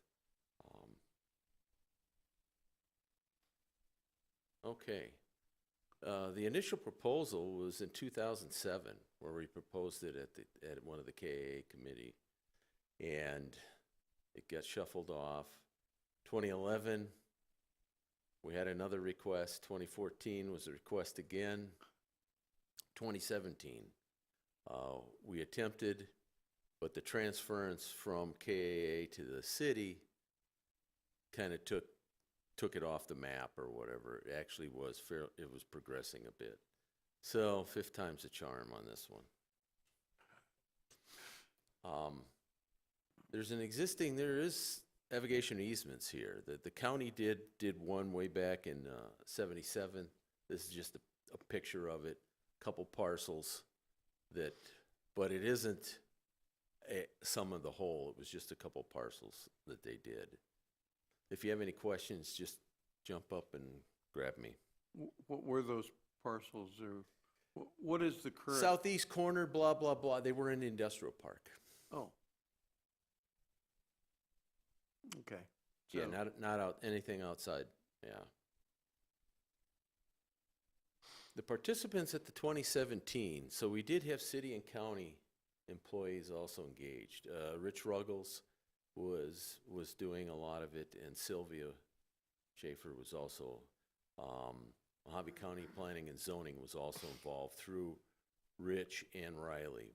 It was kind of, we were just attending the meeting, but they would come in. So this was one of the GIS shots that they brought for us to look at. The round circle is a 2.5 mile radius, and then you can see a penciled in approximate with slant lines and all that, and that was the navigation area that we were looking at. So this is one of them that we brought in. So just to give you an idea of the area that we're talking about that you're going to be looking at. And it has to do with the way the runways are aligned to create noise patterns and your downwinds and that. On this, which they'll get a copy of, I have agreements with Prescott Flag, the FAA, and there's other data enclosed too. Everyone's a little bit different on the way they do navigation easements based upon city code and the states. The states will vary a bit state to state. Well, we asked AOPA, and again, they gave us kind of the same answer. Well, go check with communities inside the state to get a better represent. So we actually have, and that was Richard Holstrom was the one who went over and talked to Prescott and Flag and went and visited them and talked to them and got the documents. A lot of them now are online. When we started this, there wasn't near as much. In your pack, I gave you, did you get a sheet of paper? Yeah, and basically, there's a couple different formats of way you can address it.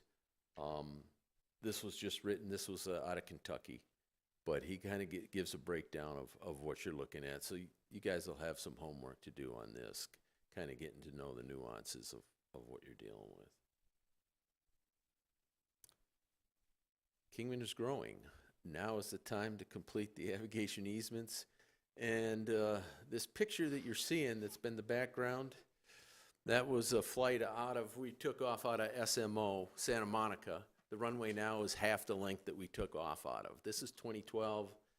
King and I were over there. And that was one of them that needed this and didn't have it. Questions or comments or pencils flying? Paul, you have any? Basically, as I understand it, the purpose of the easement is to protect the airport from real estate incursions into the You've got real flight estate, path. noise complaints, this and that. I mean, there's all different forms, and it's the city's asset, and it's your job to convince the council that this is important. This is the way we should proceed, so we don't have a fiasco such as Santa Monica. Basically, we can head them off at the pass. Basically, Buckeye accomplished this not that long ago, and I didn't get down there and talk to him with the COVID stuff. I didn't make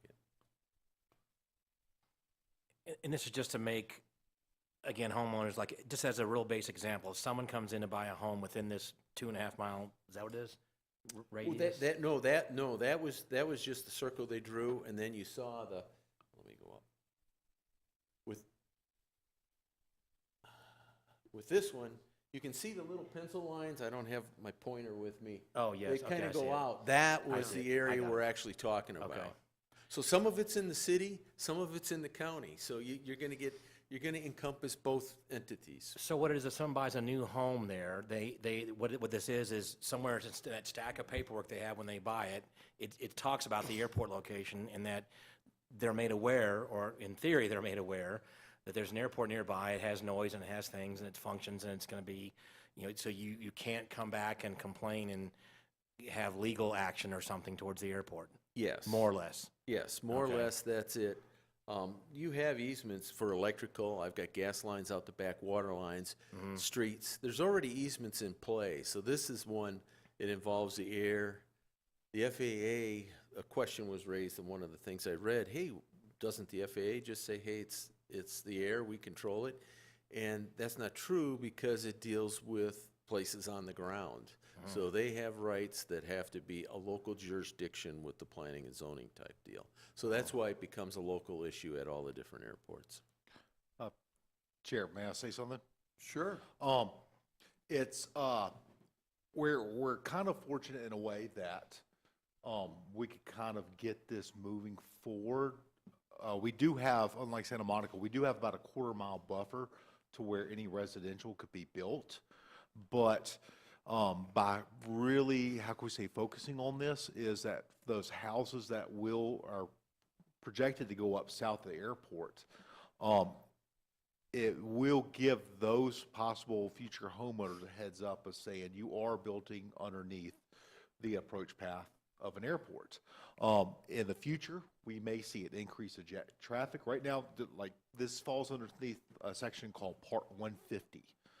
That's the actual noise study that the federal government has out there when it comes to noise abatement around airport and when you need to conduct a noise study. By pushing this out here will, how could I say, first off, it educates the homeowners of saying you are moving underneath an airport. I've heard horror stories in the past where people have purchased homes without anybody telling them that, hey, you are moving underneath a runway or taxiway.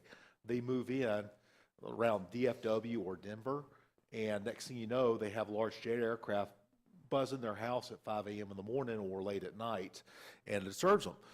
This really gives them heads up saying, hey, you are moving underneath the approach path or within a flight path of aircraft using our airport. The second thing is we have a good possibility of our airport expanding beyond majority of the flight being turboprop. We could possibly see an increase in jet aircraft. Jet aircraft are much louder, and as we start getting the increase of jet aircraft, yes, the noise decibel level around their house is going to rise. So this puts us in a position of really educating them, those future homeowners, saying, look, you are moving underneath the approach end of a runway. You could see an increase in noise level in your future home. It really gives them a heads up. Does it? And from another standpoint is it could help us out from have to conduct some type of noise abatement inside their home in the future. There are some airports where they did not get really ahead of this ahead of time, and the FAA and the airport had to go through and add noise dampening inside their buildings. So by going this, what we can really look at is these undeveloped regions, really focus on that, make it well known, not only to the city side, but also reach out to the county and say, hey, for these surrounding areas around the airport, let's get this information in there. Let's make those people aware that you are moving within the vicinity of the airport. You can expect this increase in noise throughout the day due to aircraft. So we're basically putting the onus on the individuals that are developing or occupying those areas and trying to take some of that responsibility off the airport itself. It'll make them aware, make them very much aware. Something I didn't interject here, it will cost some money. I mean, when we came to this, it was going to cost X amount per parcel, So it is going to cost, and you know, it's an investment in the airport like anything else. So protecting your stuff, you're going to have to invest. And that's something on your budget. This may have to be put on budget, online, that type of deal too. So you're going to have to look at that. And the cost we threw around at the time was about $80,000. I do have another question about that. What would be a reason that people wouldn't do this other than a budget consideration? That's it. That's the only reason they wouldn't do it? Or not knowing and not being aware and not caring. Or if it's something that's just a budget concern, I mean, it seems like it would be kind of a common sense thing, but that's why I'm asking is why. It was a different organization. So the city wasn't running it. This was KAA, a separate entity. And for them, this was not a high priority. And you look at Kingman, up until the mid-90s, there really wasn't much jet traffic storage here. And then that kind of changed and took off and changed the dynamics. And now there's a lot of jet traffic where you're going to see. And we're still kind of ahead of the whole idea is to be ahead of the curve. You know, it's to be, and we might be long dead before it gets really busy and noisy. But it's planning ahead, you know, and yeah, it's the thing to do. You know? I understand that. I was just trying to see if there's like another angle, like a reason why this wouldn't be done. Well, one thing is if we get ahead of this on the undeveloped side, is the cost may be minimum, may not even actually We could exist. have a It lower could just cost now than it would be in Right, the on the future. undeveloped land, it's a part and parcel of it, so that cost is the future stuff that hasn't been built is not money. It's the existing ones where they have to go back and amend the title and do all that. That's what they were charging for. And because it's a city airport, but outside city property, this involves a county also. Correct. Obviously. Because we're not physically doing anything, it's just the legal Correct. wrangling that's costing. South End City, everything else is county. Well, can we, as a board, ask for more information, and possibly you can get a copy of his map, Manager Breckenridge, and consult with Carl Cooper as to the process that would be needed, and maybe have this for the next meeting, and we can put that on the agenda. I was going to ask if this is something we can make a motion for recommendation to have the council look into to create an easement for the airport. I'm thinking from our standpoint is I think we may need to look at it for us to start working on our end. Right. Because this will be branching out into the planning and zoning side. This will require some work with the county zoning. Yeah. This will also require some work speaking to Attorney Carl Cooper, because I don't know the entire process for houses that are already there. We can, how can we say, start moving this forward. I do know that Rich and them with the city does have some type of noise easement, or aware about the airport for some of these future developments. Do I know the full extent? Not 110% of the full extent, but it's one of those where it's probably a good idea to sit back, in this case, say, yes, please look into this, go through it, and then provide your findings for Yeah. the next commission. If you can. Yeah, put you're that going to on want to your- be provided options. I'm 'Cause sorry? you're going to want to be provided the options. There's more than one way of doing this. There was, at the prior meetings, they talked about a couple different options. So that's what you're really going to be looking at. What are our options? And Well- Carl and the county attorney will definitely be involved and consulted. I don't know if we've had any real serious noise complaints recently, but I know when the Navy was here, have you had any complaints about noise in the last 6 months? I will tell you this, I will want to give 110% compliments to our actual base pilots at the airport. They do a really good job in informing other pilots to stay away from houses. I've heard that over the radio. Majority of our noise complaints occur well away from the airport. And usually those noise complaints are when helicopters are responding to emergencies. But Yeah. it's with the development, the increase in jet traffic, with the city growing, it's bound to occur. Right. The only other time where we had a couple of Air Force jets fly a little bit low through the city during a one foggy day, which was a random event. But as we start going north of 40 towards the airport, that could change. So Sure. jumping ahead of this is, in my opinion, is a good idea. That's my opinion. Back, probably 2015, 16, the Navy was doing practicing here for their new pilots. And there was a number of noise complaints filed then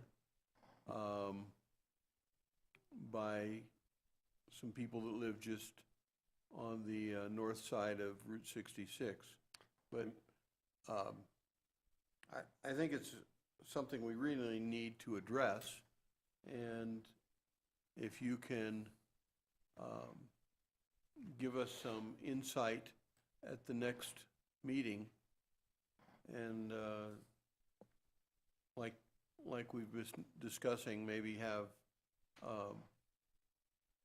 the city attorney look into it. But most of the area there is outside the city limits, I believe. Cartography could probably tell us for sure, but we need to do something on this. I mean, even if the city, I think even if the city's not expanded out in that direction, the legal protection is still, it wouldn't make any difference. No, I mean, it's just the legal protection. in Because the general. city asset, yeah. It's a Yeah. city asset, so So for if sure. we protect it, I'm all for that. And basically, we want to protect the city's largest asset, Yeah. and that's. I'll- I Well, don't I'd know say that the second, city has but- anything else that is that valuable. I will say this, you're not going to 100% alleviate it. I've worked on probably a year and a half, 150 noise study at other airports.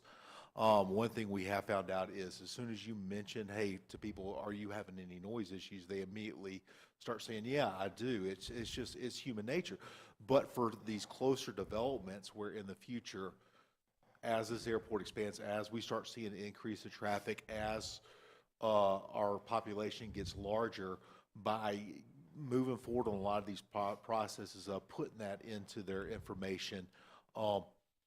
We're not only protecting the airport, but we're also kind of giving the community heads up, future residents, of saying, hey, we're not hiding anything from you, but if you do build here, you can't expect an increase of aviation traffic anywhere from several hundred feet to a few thousand feet over your head. And it's overall just good for the citizens in that area, that as they start moving and develop, they're aware of it. Well, and let's face it, it probably should have been done sooner, but we need to do it now. So if you can, I don't think we can make a motion on it now. Yeah, just a recommendation to Yeah. look into as quickly as you can and get people together, and let's kind of move it forward. So do we need to make a motion for that recommendation? You could probably make a motion for a recommendation to proceed into options Okay. for We'll entertain putting a in these motion for that. navigational easements. So I can go ahead and make a motion to look into the options for those navigation easements for the airport. Second it. It's been moved and seconded that we look into navigation easements for the airport. Is there any discussion?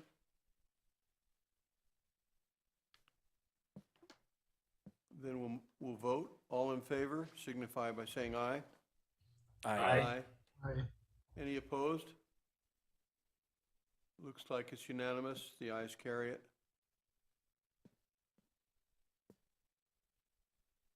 Thank you, Mr. Brackett. Thanks.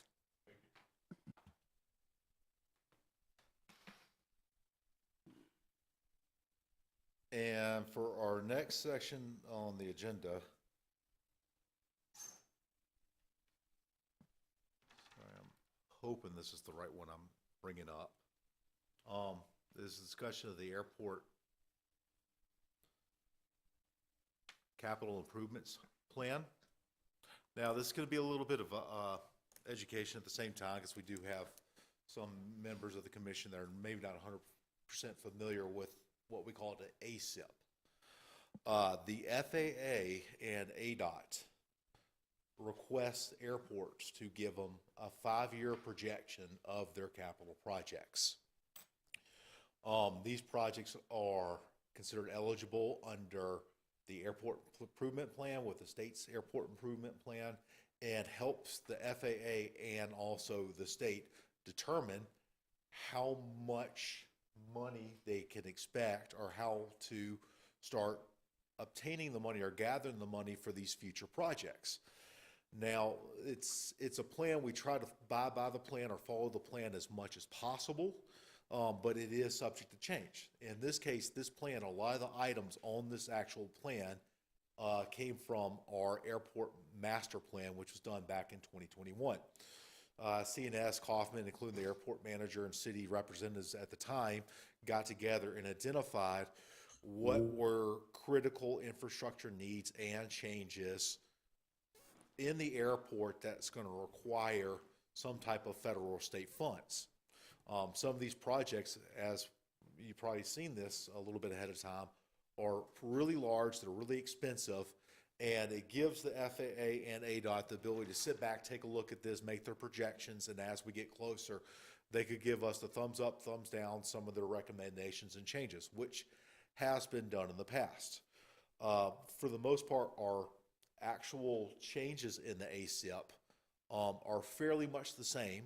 We just had some movements in the actual ASIP depending on the funding.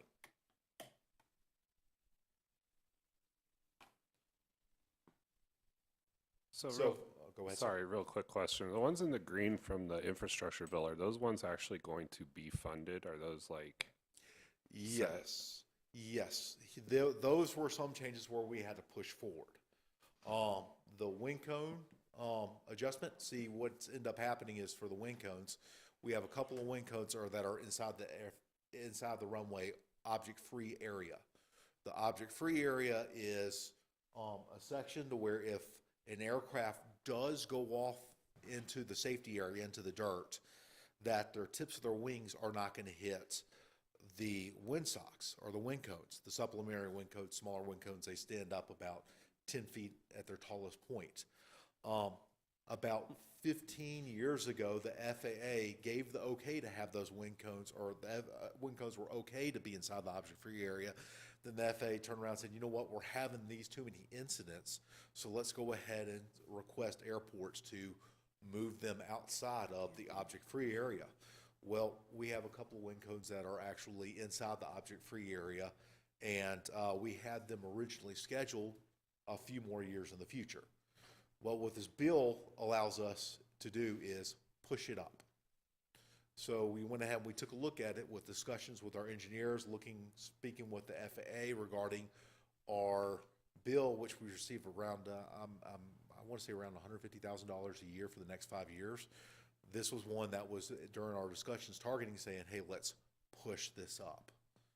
Let's move this forward and go ahead and get it knocked out and take it off of our ASIP list and also take it off our master plan as being done.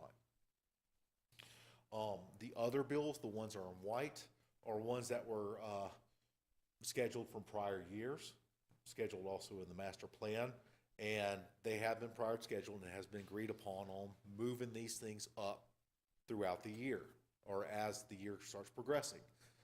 Each year, we really focus on the last or the furthest year on the 5-year program. So let's just say if in this case the 2028 is from our previous our new stuff that we've added in there, and we said, you know what, let's look at our funding, let's look at our projections, let's look at how some of these projects are coming across, that it will be good to have these in 2028. Some we have to have in certain years. If you have your design for a certain project, the very following year you want to have your construction, because you have so much time to where you could actually bid on your construction, or your construction estimates will hold, and then when you receive the grant, or the construction estimates and design will hold, and you need that money to immediately, as soon as you can within the following year, start bidding on that or beginning the actual construction of the project. Now, some of these grants are considered entitled. The FAA sets a certain amount of entitled funds that are dedicated towards the airports, and this entitled funds are pretty much go after how many based aircraft you have, how many operations you have, how in this case, if you have commercial traffic, how much commercial traffic you have, how many passengers, enplanements, deplanements that you have, really enplanements. How big is your airport? How far is your nearest NIPIAS, National Improvement Plan Airport Systems, is located to your airport? And from their calculations, they actually come up with an actual set amount of funds. They take their estimate and their cost of how much they're going to need. They send that to Congress whenever federal budgeting occurs. Congress okays that, and then the FAA is able to divvy that out to the airports based upon the percentage of that calculation. Some of these other funds, discretionary funds, is what other airports compete to go after. They actually compete to go after these types of funds. One example of our discretionary funds that we kind of had to push back is the transient apron project. And let me go ahead and send this down a little bit to the actual map.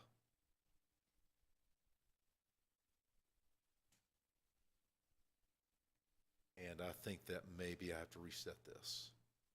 Let me reset this and see if I could get it.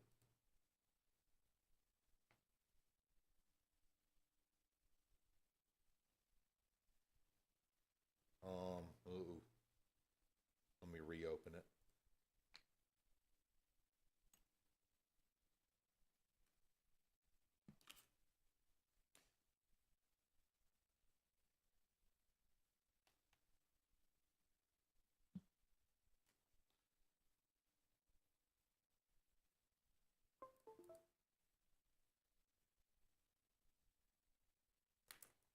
Apologize for this. The entire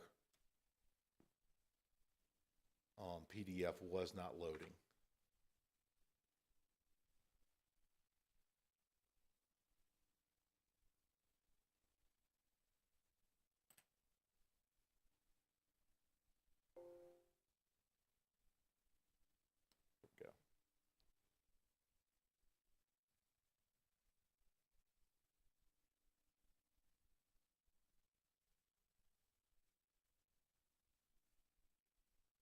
try one more way to get to it.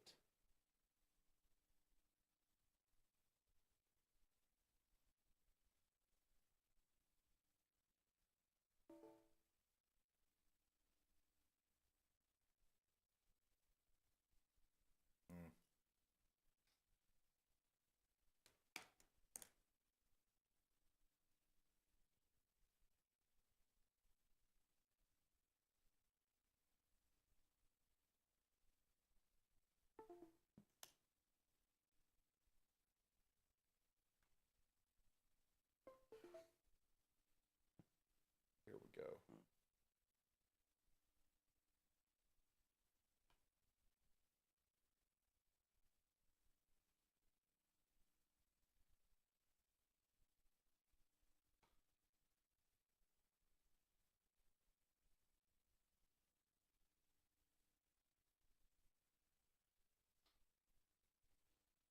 Okay, apologize for that. It's PDF just was not loading those maps.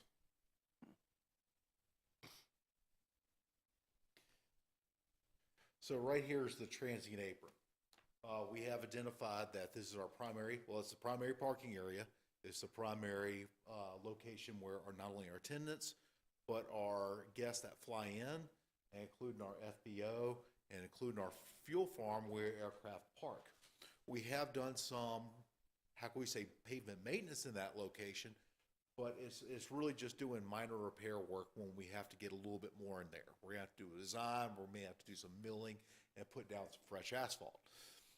We were looking at going after discretionary funds for that project. So when we provide that information to the FAA actually puts that into a formula. And our most recent meeting, they came back and they said, sorry, but you're right at the cutoff point. You're 1 point off from being able to get full discretionary funds. We're the cutoff point. I think we hit a score of 67, and 67 was it where you weren't entitled for the full funds. So with that discussion with our engineers and with our FAA and ADOT, we were discussing possible other options. One of the options that kind of popped up was FAA asked ADOT if they could possibly pick up a little bit more of it. FAA has even said, if possible, can you break this out or push it back a little bit further so we could develop discretionary funds over time and we could probably take this on. So with that discussion, we agreed. We thought that was the best point. Beyond that, this project will probably be completely gone. So we took their advice and we pushed that project back an extra year.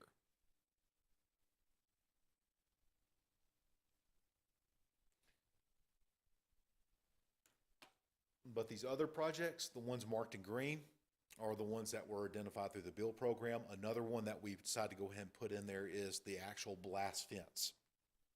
That was originally not a part of the ASIP, but we have no real location for our aircraft storage tenants to conduct engine run-ups. The engine run-ups where we currently have them located, where they conduct the engine run-ups, damages our safety areas, even every now and then damage lights. But actually the installation of this pad and also fence will redirect the blast and to where we won't be coming back out there about every other time they do this to do some type of repair.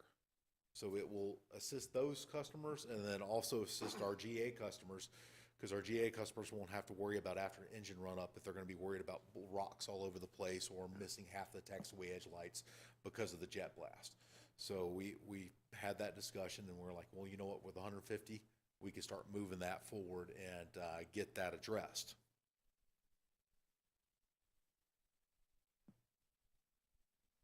Let me zoom into this section real quick at the bottom. So with that,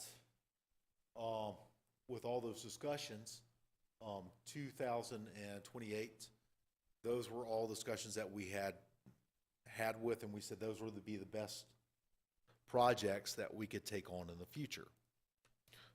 This is subject to change. This is subject to change, and this is kind of go into the next meeting that we're going to have on what your recommendations are, should changes need to be occur, or for 2029's ASIP fiscal year, what your recommendations for future projects. Now, for the 2029 fiscal year, we're definitely going to have a construction project in there. We will have to have that in there, but also putting in there a few other projects as being a good idea. Should the FAA and ADOT have the additional funds, that we could go ahead and start taking those on and getting those objects knocked out of our master plan. There could be some other projects that pop up that are not listed in the master plan. It's not uncommon for airports to have that happen, such as severe runway, taxiway damage, light damage, damage to the airfield lighting, where that was not listed in the master plan, but due to how critical it is to safe airport operations, it was decided to go ahead and put that in, place that in. But in this case right here, this is for your guys' review right now, for your recommendation on moving this plan forward. And next meeting, I'm going to have some additional information for you guys to provide your input on the upcoming plan.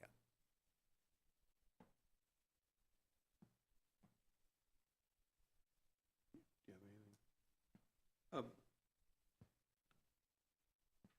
Number 3 here, moving the wind cone.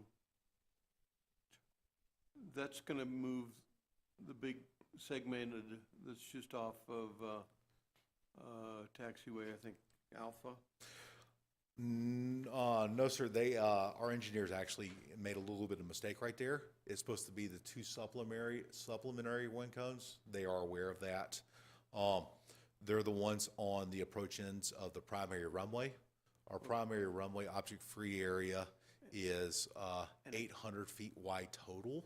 Right. So it's 400 feet off the center line, extending outward off to the sides of the room. Each direction, right. Yes, sir. And those actual wind cones are 257 feet from the center line.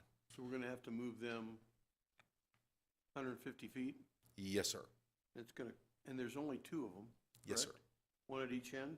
Yes, sir. It's going to cost $114,000? Yes, sir. When you start looking at the conduits and then possibly replacing those wind cones with new ones. And if they're that far away, maybe bigger ones too. No, we can't go with bigger ones. We have to set with a certain size. We've had other discussions of other options, but those are the 2 ones that we are really focusing on in this project. Are we going to have to move the segmented ever? No, sir. It's fine where it The is. segment is fine where it's currently located. But the biggest expense on that move is going to be the electrical.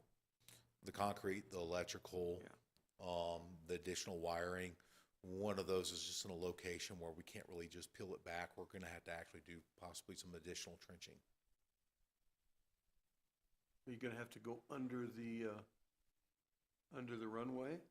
No, sir.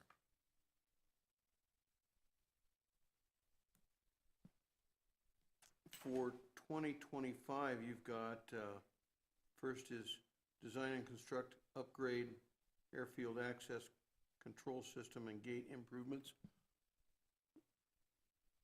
What types of improvements are you looking at? Our actual gate motors For $1 million. their life expectancy is coming Running towards out. a close. As you guys are very much aware, in the past, we've had gates shut down. We have Sure. cannibalized. We have, right now, the upgrades are almost requiring almost a complete internal overhaul of the gate system on the internal side. With that, we're looking at the options of improving our gates, improving our sensors. We have recently heard one of the tenants say that some of these aircraft, when they pull up to the gates, they're not opening. And they mentioned that to us, and we're like, okay, this could be a discussion we could have with the engineers when we actually get to that, to get some type of sensor or some type of keypad for those aircraft. Okay. Sorry, so this is going to really basically get us new gates to where our guys are not out there nonstop fixing them, and also make it a little bit easier on our tenants that do use those gates. look at those options of improving their accessibility going in and out, off and on the airfield. I have a question, Mr. Breckenridge. So taxiway, this in the future, the taxi lane, F, which is in the draw side area and kind of in my area here, is it, is that a separate piece of, or will it be a separate piece of asphalt, or just like a section that's part of the dross, or how does that work? No, that is one last mistake, that the only other mistake that we found. Sorry, I should have pointed this Okay, out, all right. where the engineers kind of moved it over. No, that's going to be an area that's focused more in the T-hanger section, that Okay. section of concrete. I gotcha. That's finally spalling. So that's Apologize, just, really shouldn't be on that area at all, you're saying? Yeah, Okay. yeah, the dross is I gotcha. gonna cover your area. That's the whole thing, okay. It's going up, yeah. Got We it. pointed that out, they just haven't been able to send us an updated list right now. Okay. On these minute changes on that front, but no, that's gonna be addressing those concrete sections by the D hangers. Yep, know what by they the are. T hangers, by Straubes. Got it, okay.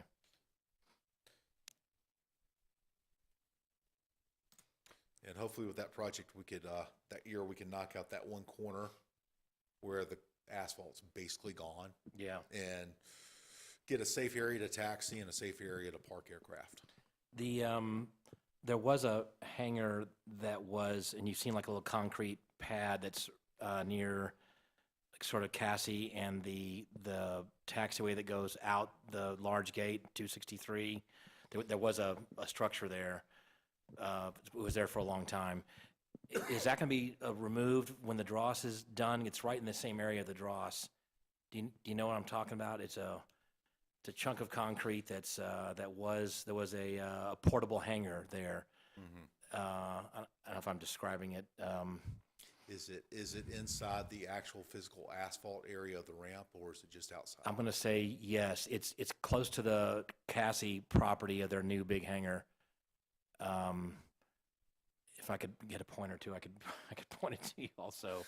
But it's where if you go on gate 263, you know, that entrance down by Cassie's storage and stuff, you know, that Apologize, I kind of zoomed in a little bit.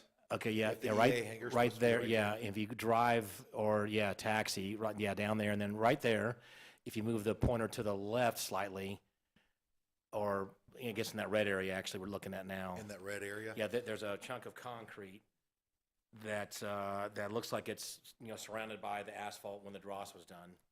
Because I think they put it out there when it was dirt, I think. But anyway, there's a piece of concrete that's out there. Is that going to be, or do you know what I'm talking about, first of all? I believe I know what you talk about. It goes from concrete to asphalt to concrete for a small section. Yeah. And then asphalt again. Yeah. That entire area used to be solid concrete. That's Yeah. actually a part of the taxi lane. I don't know. We don't know yet if that area is going to be addressing the dross. Right now, Okay. all I could do is assume and say yes, Okay. that it is. If you see that large hill right next to it, Right. when they excavate that large hill, they're probably going to have to get into that concrete, but I don't want to make any Right, promises right okay. away. But I'm assuming that's going to be addressed in that location. And if you talk to me, we'll go out and look at it too to make sure we know the area we're Yeah, talking I about. believe I know that small section. Yeah. It's not too There was a big. porta hanger there for forever. So. One thing that was not addressed earlier, how many of the commercial airliners are we storing right now? We should be getting a complete 100% more accurate revenue. I want to say, I don't have it off the top of my mind, but I want to say probably, if you count the ones in the teardown sections, maybe in the upper 160s, possibly 170s, So it's low down. 170s.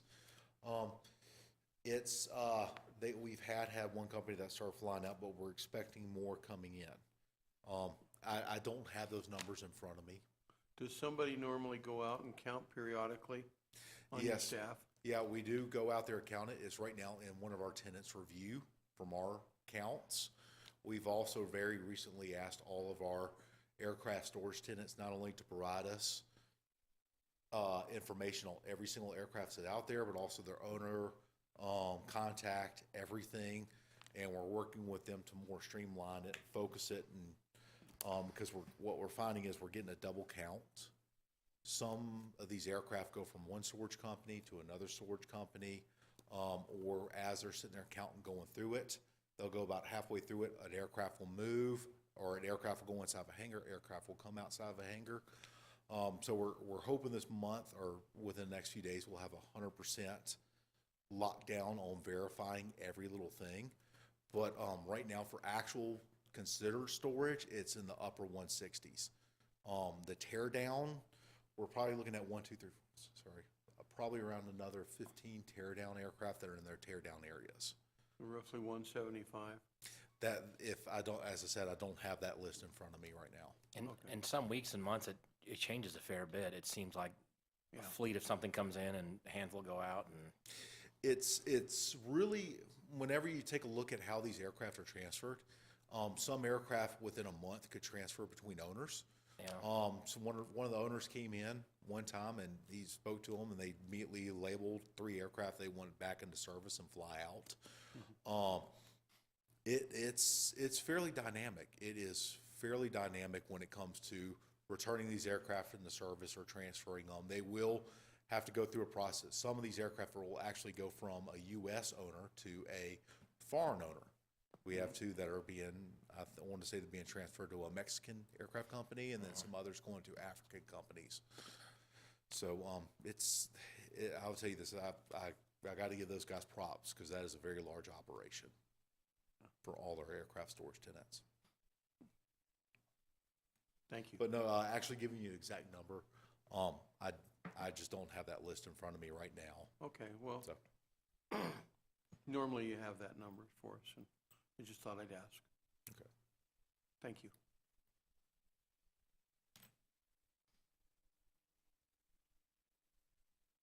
Are there any other questions? Observations?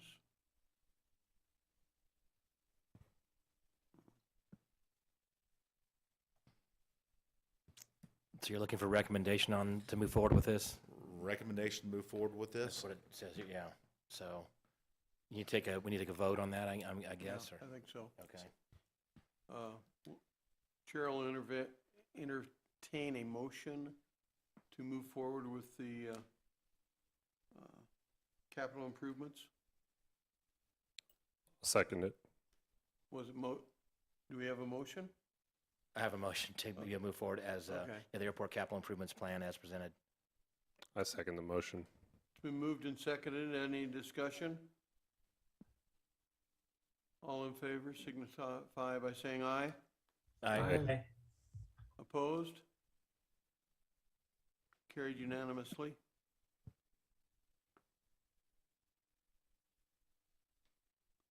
We get to announcements by commission members.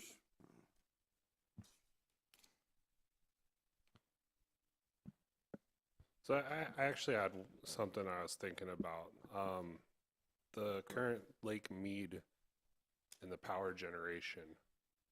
Something that, I mean, this area is known for is how sunny it is.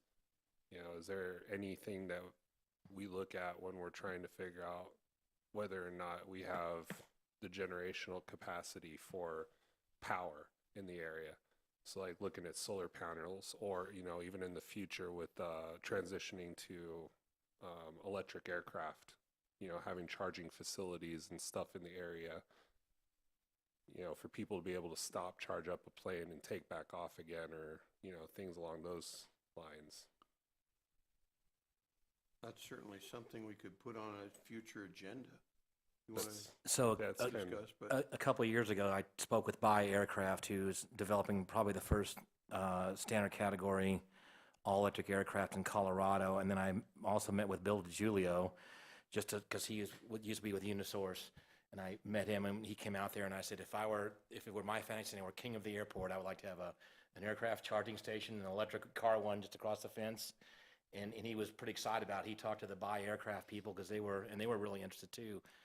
And then COVID came, and it got delayed. But I, on my own, just wanted to talk to some people to get some excitement going about it.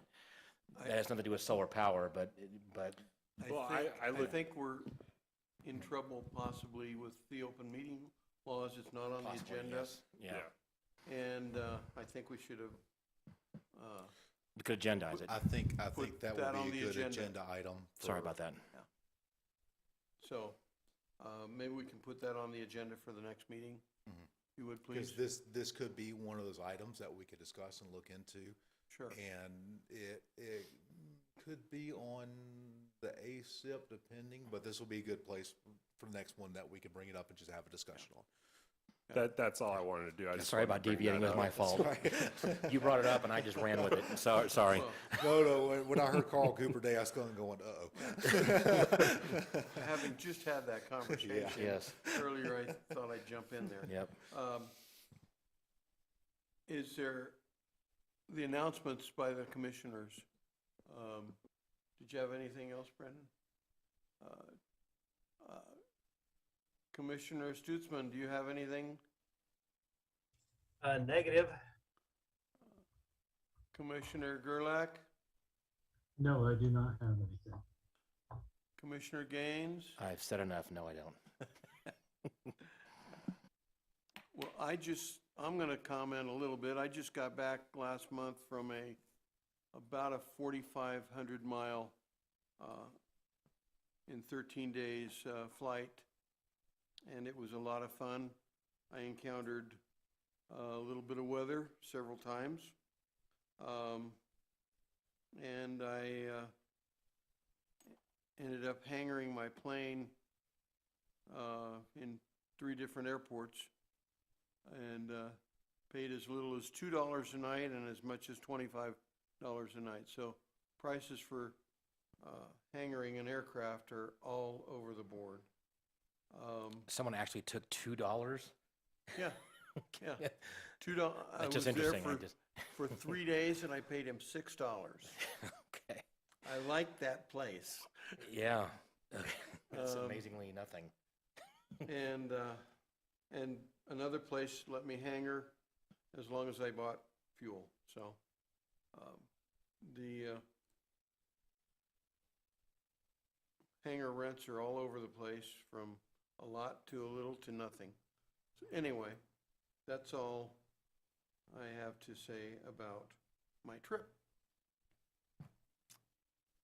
If that completes our agenda, we could accept a motion to adjourn if everybody is, anybody want to make that motion?